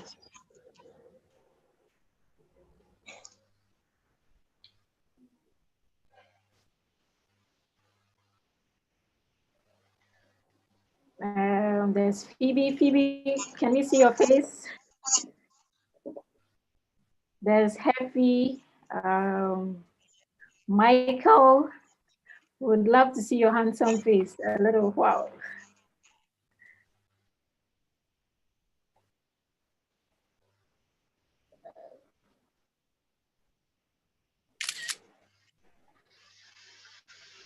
Okay, so I'll be taking the picture in 1, 2, 3. 1, 2, 3. Okay, over to you, Sadiq. Okay, thank you so much. As we know, we've been here for like quite a long time, over 1 hour, and we feel like many people will be tired because we are all sitting. So let's just take some few seconds or minutes to stretch ourselves. So if you want, you can turn on your camera so you see what I'll be doing and also practice along. Others can also see what you are doing, but it's totally optional. So first of all, we all have to hold our head like this to the right direction. So just stretch a little, not too much, just something little. 1, 2, 3. Then we turn to the other way around. 1, 2, 3. Then we go backwards like this. If you can see me. 1, 2, 3. Then the final one you do like this. You hold your head down like this. 1, 2, 3. And then the next exercise we just do like this. Like when you're running, just end yourself like this. You are stretching your waist. If you hear crap, that means you are doing it the right way. If you don't hear anything, then you need to do harder. I can hear mine. 1, 2, 3. Okay, then we switch to the other way around. 1, 2, 3. Okay, thank you so much. I hope this was useful. Bye. I feel refreshed already. Thank you so much, Sadiq. Thank you very much, Sadiq, for that. Without much ado, we are going to move straight to the next session, which is discussions on the way forward. And this session will be handled by Harriet Bayel. Harriet, please, the floor is yours. Ima, you can share your screen. Okay. Back to the summary of the recommendations.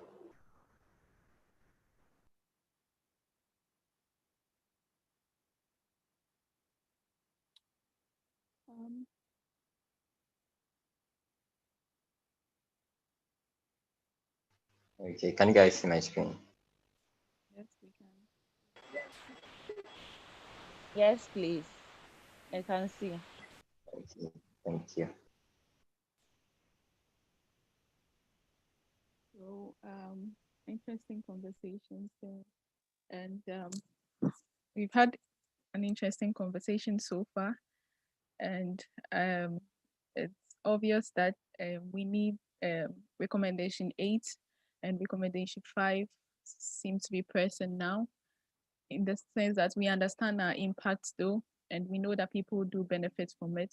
And there's the potential for us to improve, and then also consider the key areas in which we are lacking.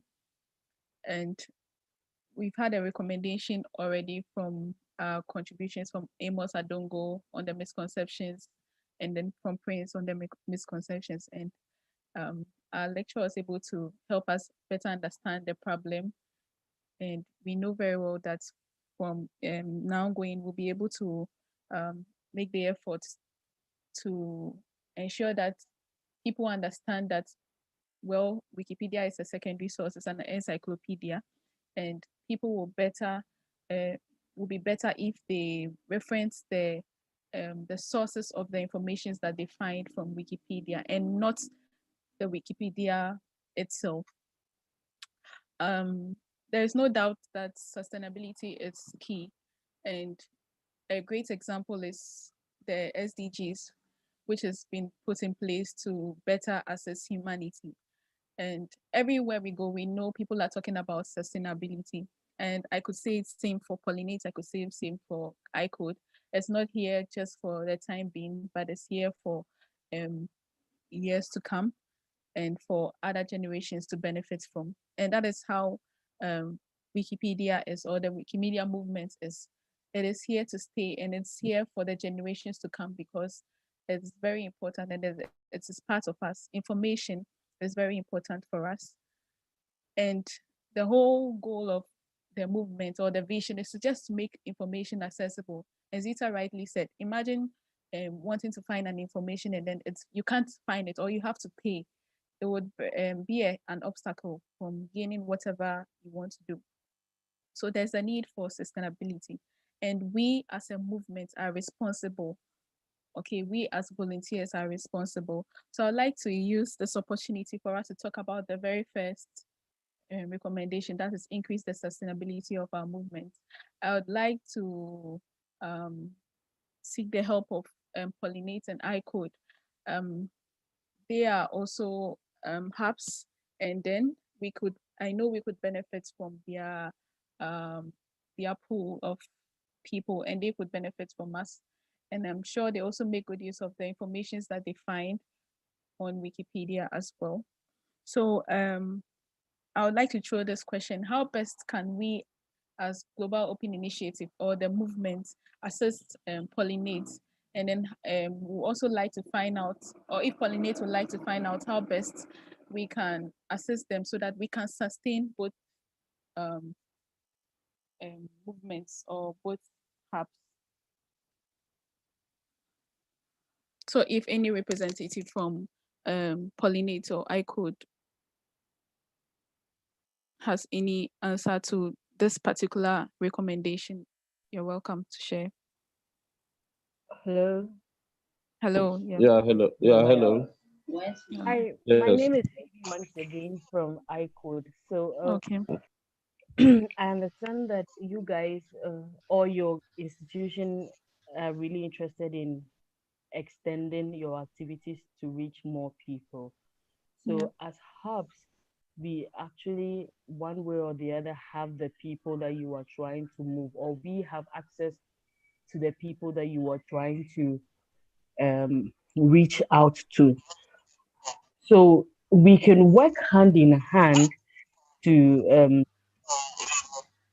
implement some of your projects to the place. So, for instance, we can come up with a program or a training where we will mobilize the people for you, and then you can facilitate the training, or you can, I don't know what the exact word to use, but I hope I'm making.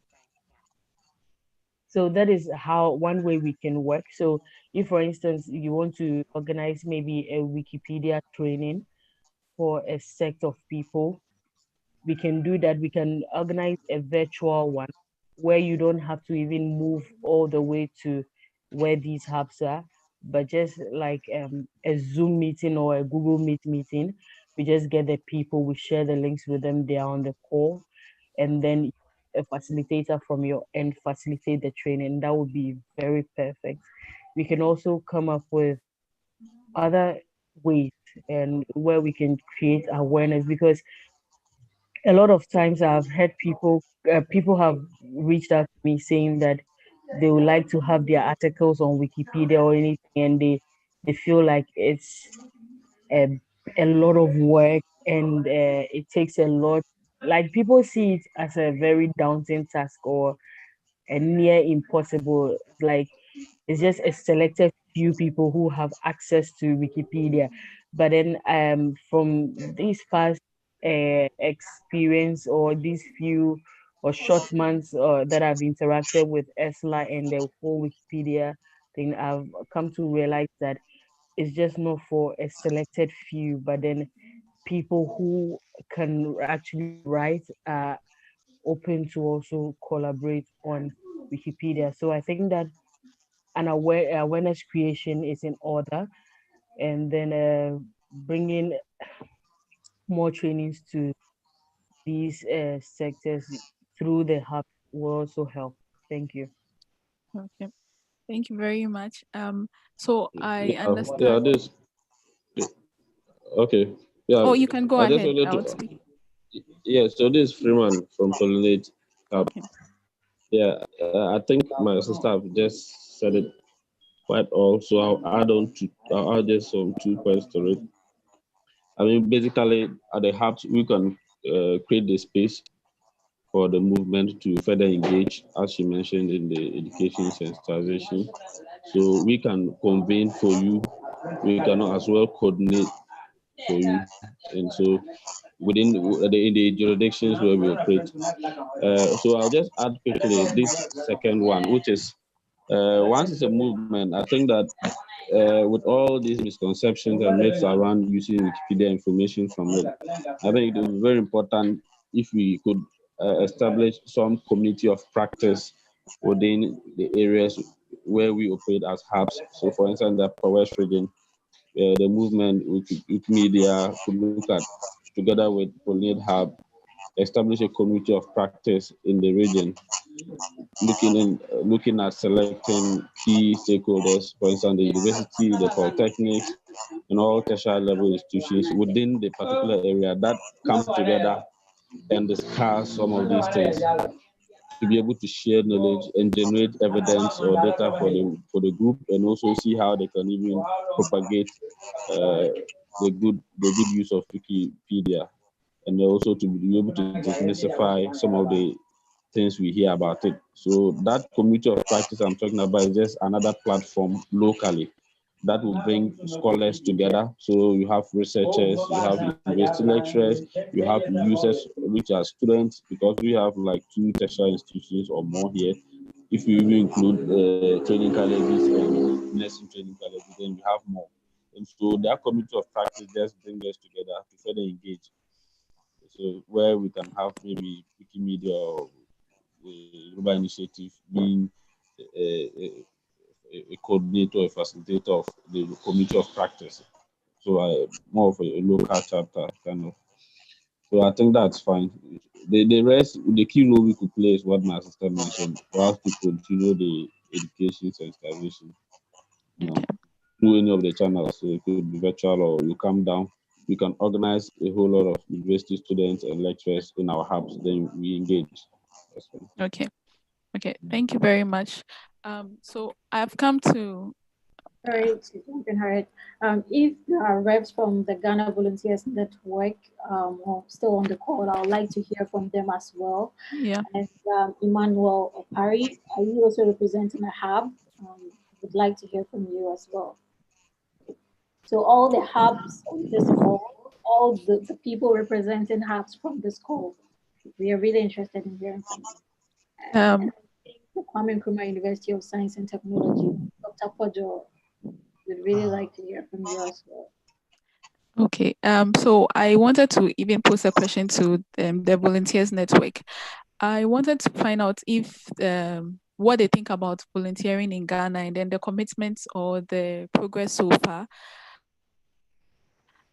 Elsewhere, when it comes to volunteering, you find a lot of people in accepting that, or people in willing to volunteer. But when it comes to Ghana, there's this perception about volunteering, and you really don't have a lot of people volunteering. And I don't know how the Volunteers Network see volunteering in Ghana, but if they will be able to throw more light, and then we as a movement, or we using this platform to encourage volunteering so that we can all sustain our various hubs or movements. Yes. Just don't show up in Can you mute yourself, guys?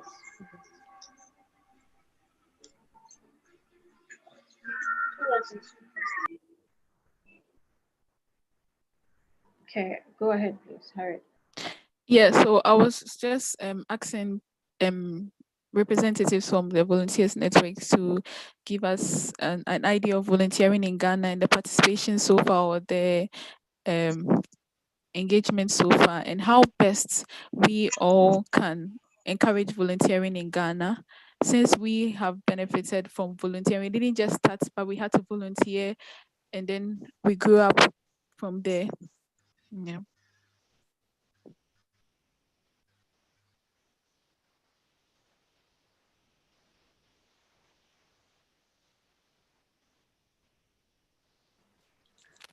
Is Camille or Letitia on the call?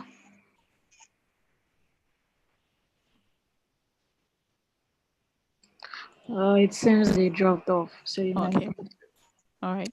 I would like to state that I've come to the realization that people think Wikipedia, when we talk about Wikipedia, we just want them to contribute. But I think it's not just about contribution, it's also about skills development, and then what do you call it, leadership. Okay. And I think we are very much interested in the skill development of the individual, and I can attest that there are so many skills that you can gain from contributing or being a part of the movement. It's not just about the writing aspect, but there is the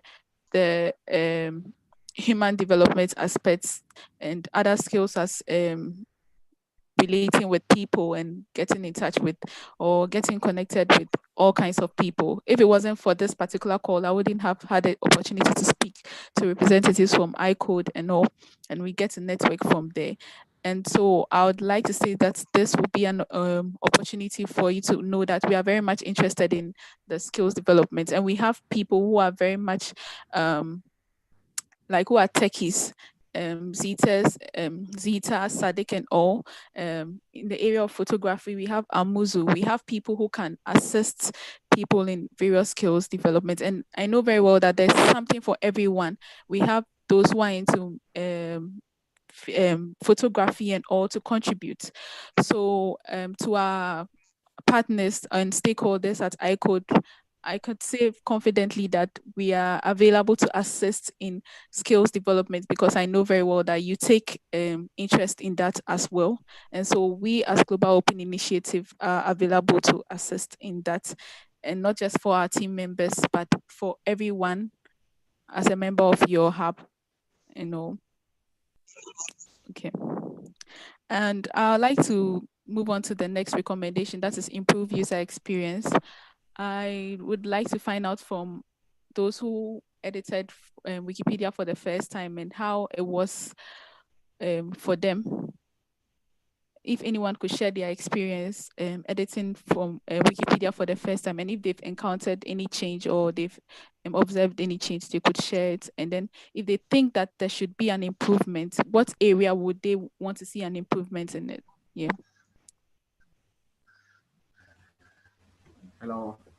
Yeah. Hello. Hello. Yeah. Hello. Please go ahead. Yeah. Please go ahead.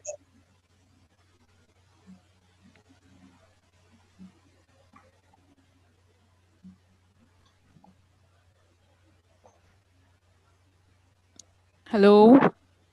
Yeah, hello. Yeah, we can hear you. Please go ahead. Yeah, Yes, please go ahead. okay. Please, I want to share my experience on my edits on Wikipedia. I joined Okay. Wikipedia in 2015, Yeah. and I think that time the kind of editing that you could use was only the source editing. Okay. So, and with those ones, you realize that it involves a lot of using codes. What I say. So that time, I had no experience in those things. So I started small and through the guidance of a friend, Sadat. So he was able to guide me, and then I made some few edits. I made close to about 700 plus edits. Oh, great. So I thought that it was something that would lead me to maybe gaining some instant income, though I didn't have the complete explanation to the whole project from him. So I stopped in 2015. So I became quiet in the whole process. So it was later that in just recently, Sadiq came with the Dabani Wikipedia project. So I joined again, and then through him, I was able to get the whole information about the whole thing, which was just about volunteering to share knowledge and also gain knowledge from colleagues. So when I joined the project, that was where I realized that there was an addition of a part that was called visual editing. And with that one, you could use your phone to do editing at your convenience. Yeah. So I saw that using the visual editing helped me a lot. And I'm contributing actively to the Dagbani Wikipedia so that, and also I've also been able to get some guys on board through by the use of the visual editing, because most of them they are not used to using the visual mode of sorry, the source editing. They are not able to use that one, but if it is the visual editing, they are able to even use their phones in editing. So I think if we get more tools of such nature, it will make the whole Wikipedia platform to be accessible and then easy to use by Okay. people. So this is just a contribution that I have for the project. Okay. Thank you very much, Rashid, if I'm right. Yes, sir. Thank you for that. We need more tools as a way to make this user experience much more better. And I do agree with you. The very first time I started editing, I was put off by this markup and using a whole lot of equal to signs and asterisks and all. But when I got introduced to the visual editor, which I found like Microsoft Word, I found it easy very to contribute on Wikipedia. And so I must say that the visual editor has really been a good help to most new contributors. And if there are more advanced features that could be added to it, that would be great for people to edit. I don't know if anyone would like to add something with regards to their experience editing for the first time, and if they would like to see a change. I would like to ask, are you okay with the whole interface? Is it colorful enough, or you think the appearance is okay? Yeah. Yeah, I think it's okay. The appearance is okay, but if there are other features that can be added there to make it more attractive, I think that one is welcome. Is there a way we can mention any particular feature in mind, like any feature? When you say any feature, what it will give the developers an idea as to what to look out for. That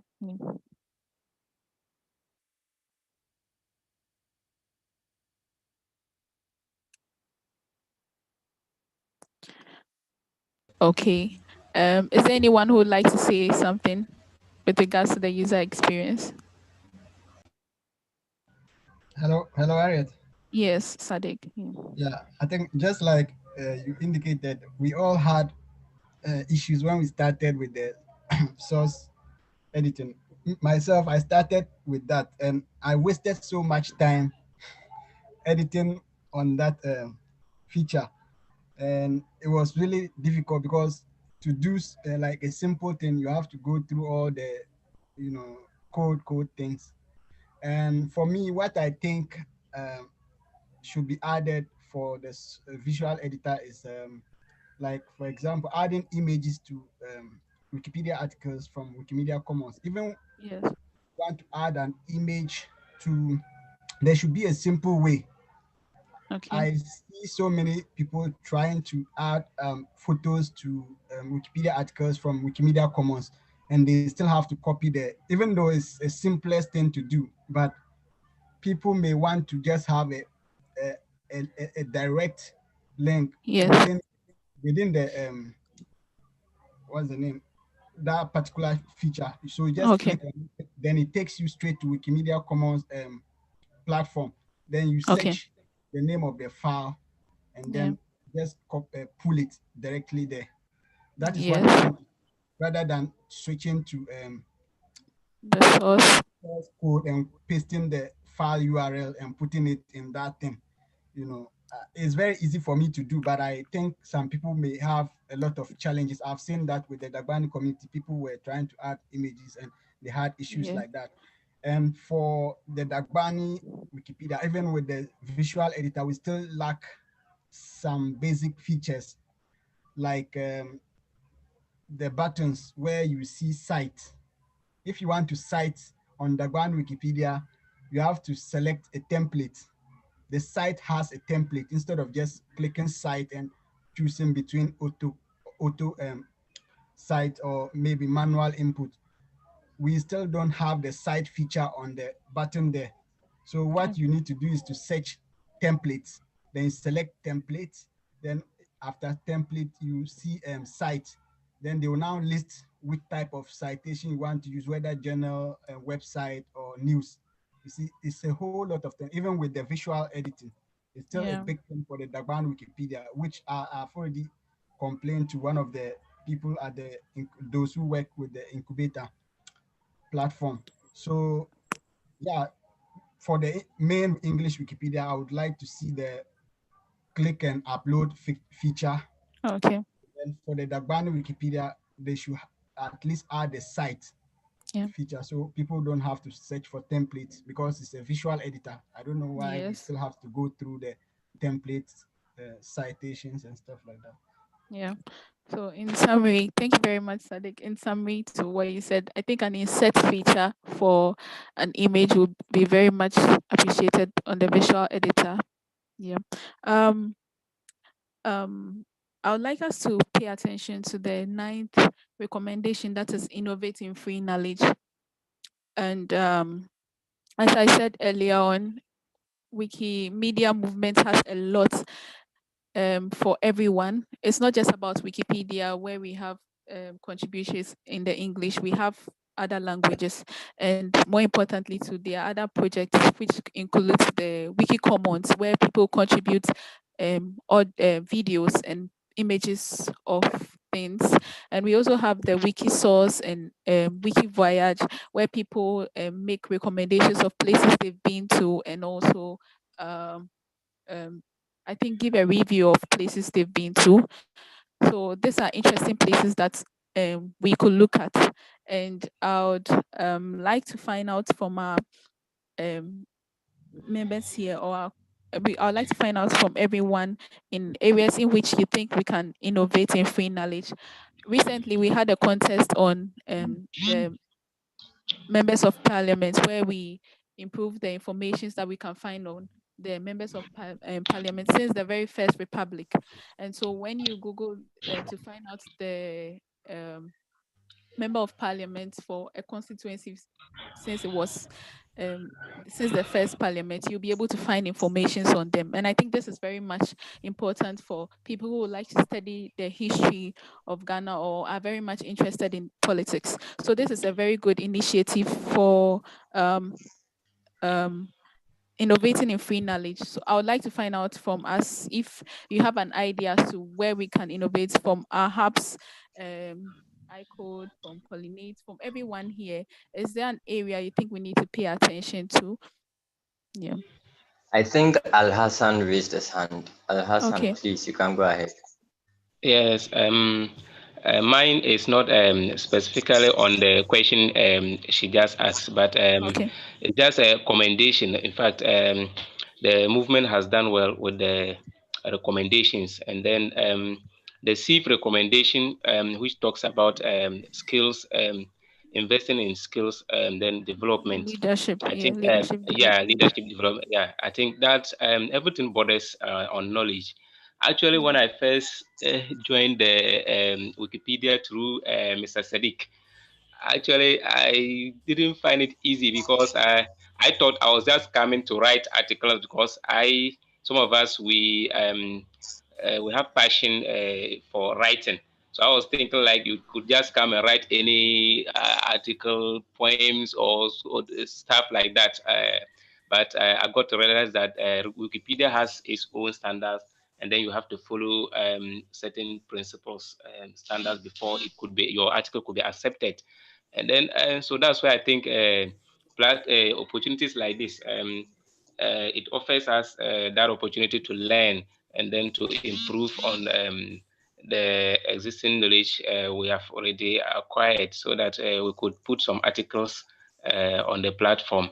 I think that is just basically what I want to say. If we could get the opportunity to be interacting like this once a while, I think it opens our eyes, and then we get the opportunity to learn so many things. Thank you very much. And that's All just right. what I want to say. Okay, thank you very much, Al Hassan. Okay, I'm glad to hear that you got Sorry, introduced to. Harriet. Let me Yeah. chip in here. Fatai is on the call now. I think he had his hand raised earlier. I don't know Okay. if he has any submission in relation to what we are talking about. Fatai. Okay.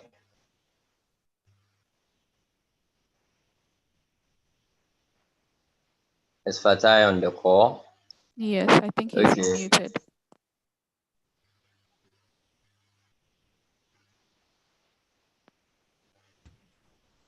Okay, Harriet, I think we should. Rashid has his hand raised. Rashid, please.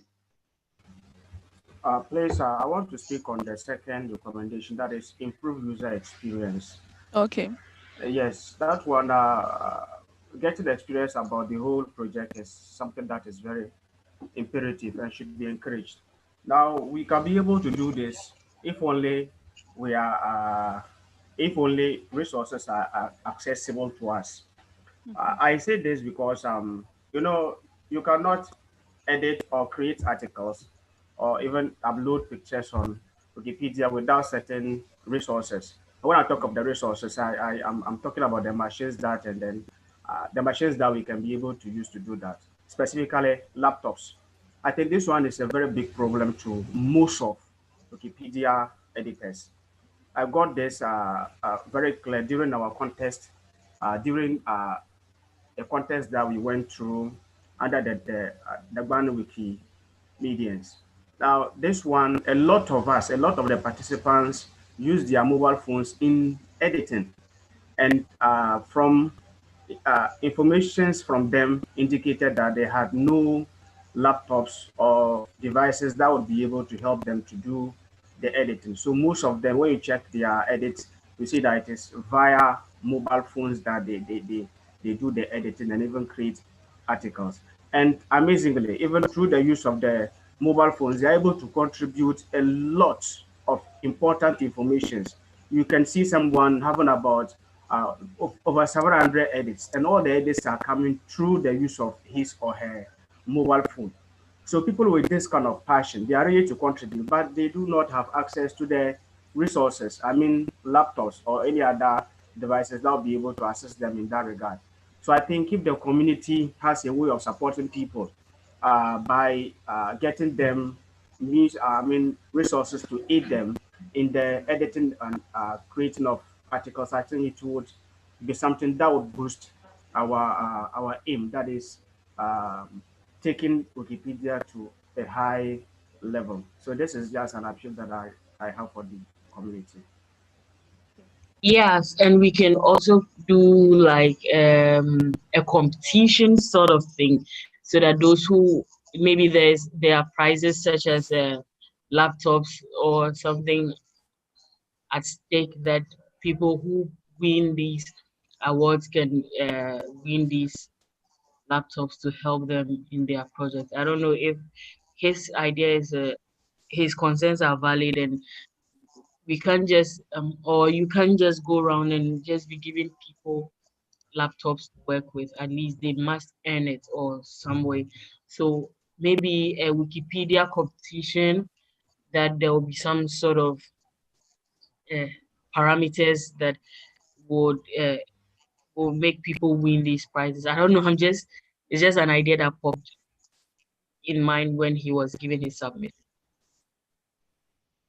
Oh, yes, I very much agree with you, Phoebe. This must be earned and not just given out. And so far we've been having such contests, but we've not had that of a laptop yet. It's more of gift vouchers, but I think going forward we'll take that into consideration and see how best we could do. But on the other hand, I would like to inform contributors here that on the global level, there are opportunities for volunteers to apply for laptops that the foundation is willing to give out. And like you said, you have to earn it. And this will be seen, you could only earn it through your edits or your contributions on what Wikipedia or the efforts you've made so far. So for now, I would encourage us to use the mobile phones that we have. And Ima is a I very good think we lost example. Harriet. So Harriet, okay. Hello. Yeah. Can you hear me, Ima? Please go ahead. Yeah. I can hear you now. I was making mention of the fact that you're a very good example of Wikimedia who has used the phone, and I know you have over several edits using your phone. It was just recently that you moved on to the using the laptop, and so I would encourage us to use our mobile phones, which could enable us edits on Wikipedia, and with time we can apply for these laptops. We'll also ensure that with your help, we'll be able to find ways to improve our knowledge, and then we can organize contests so that people can win laptops to assist them in doing more and develop themselves as well. I see that Rashid has raised his hand. Rashid, would you like to say something? Yeah.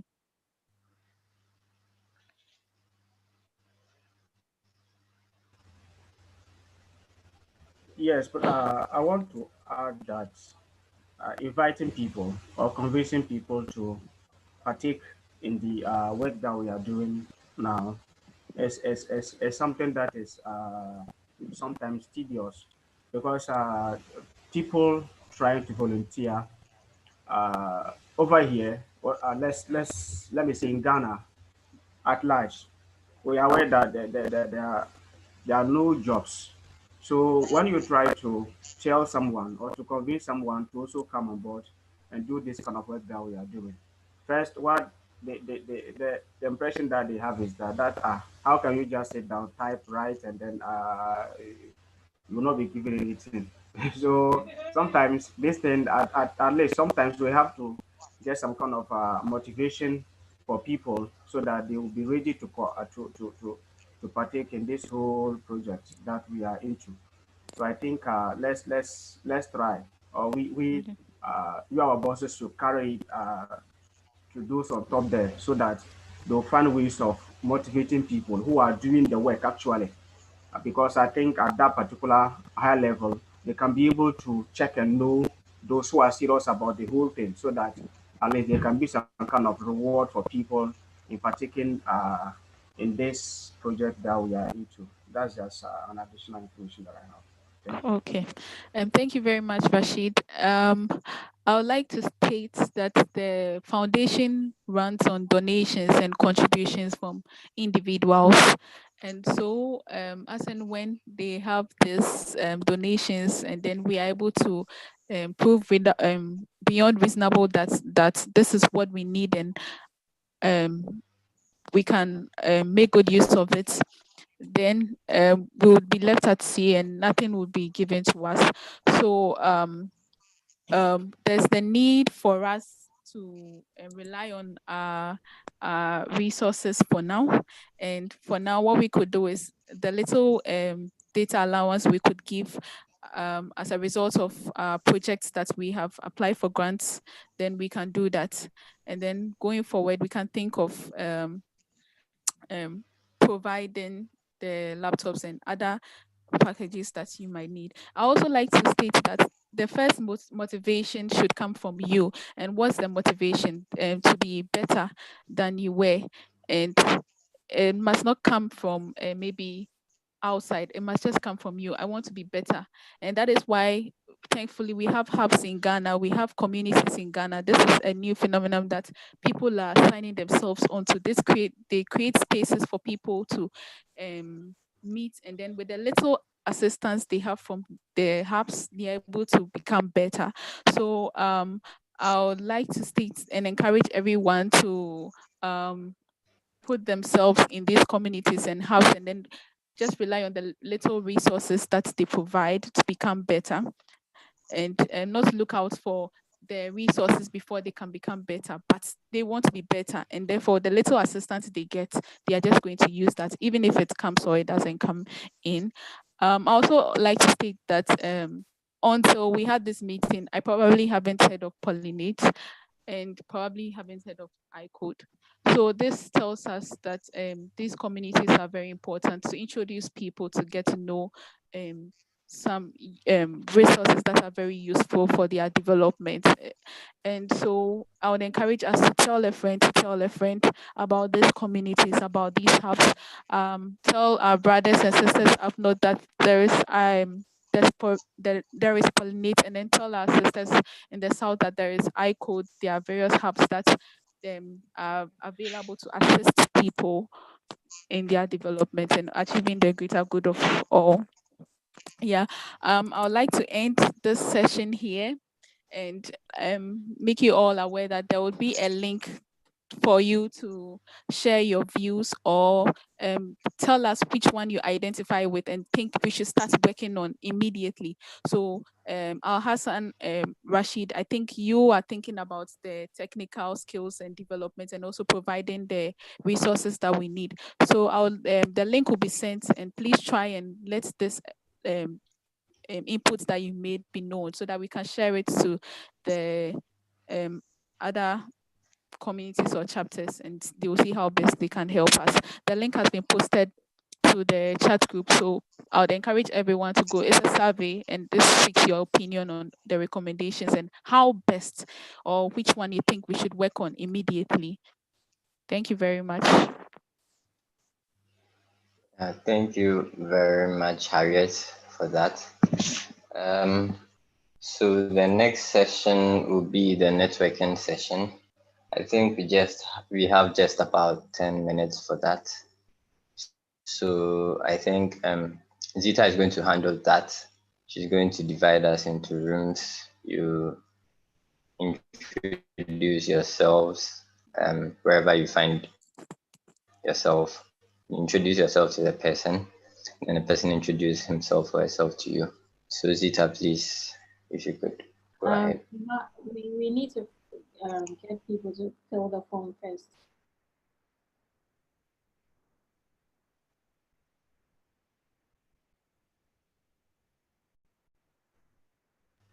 I'm sorry, Zita, I didn't hear you.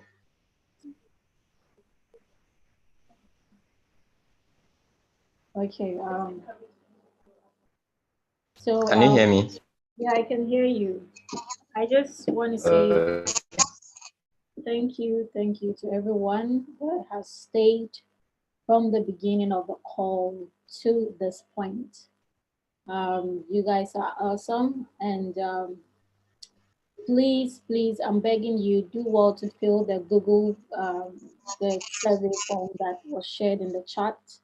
I will share it again on the community page. It's very important that we have all of you respond. There are about 35 people on this call at the moment, so we are expecting not less than that.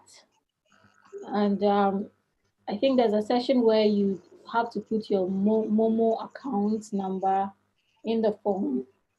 We'll be sending like reimbursement for your internet. So if you do not fill the form, we'll not be able to send you that. So thank you so much.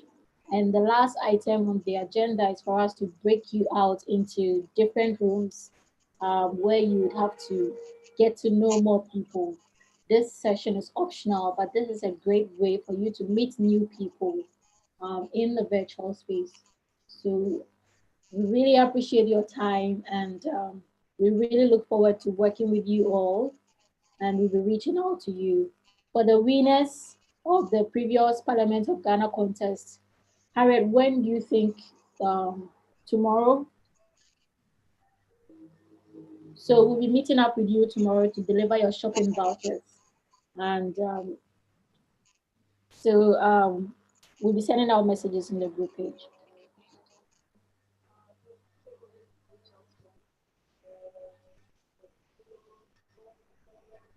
Please be looking out on your screen. There's going to be a pop-up that shows that join this room.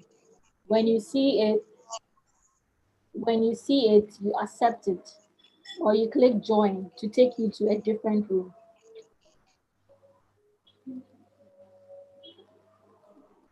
Once again, I would like to say thank you to Pollinate Hub, thank you to ICO, thank you to Ghana Volunteers Network, thank you all our partners that are on this call. Let us keep working together and in order to achieve the vision that we all need to attain. So you should be in a room of 4 or 5 people.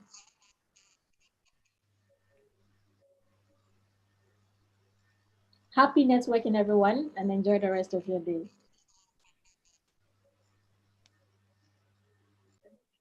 Yeah, thank you, Zita. So the rooms are open. You should see a notification on your screen asking you to join.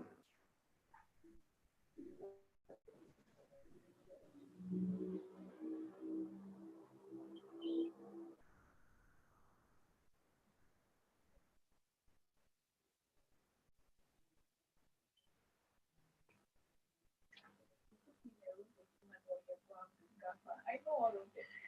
I just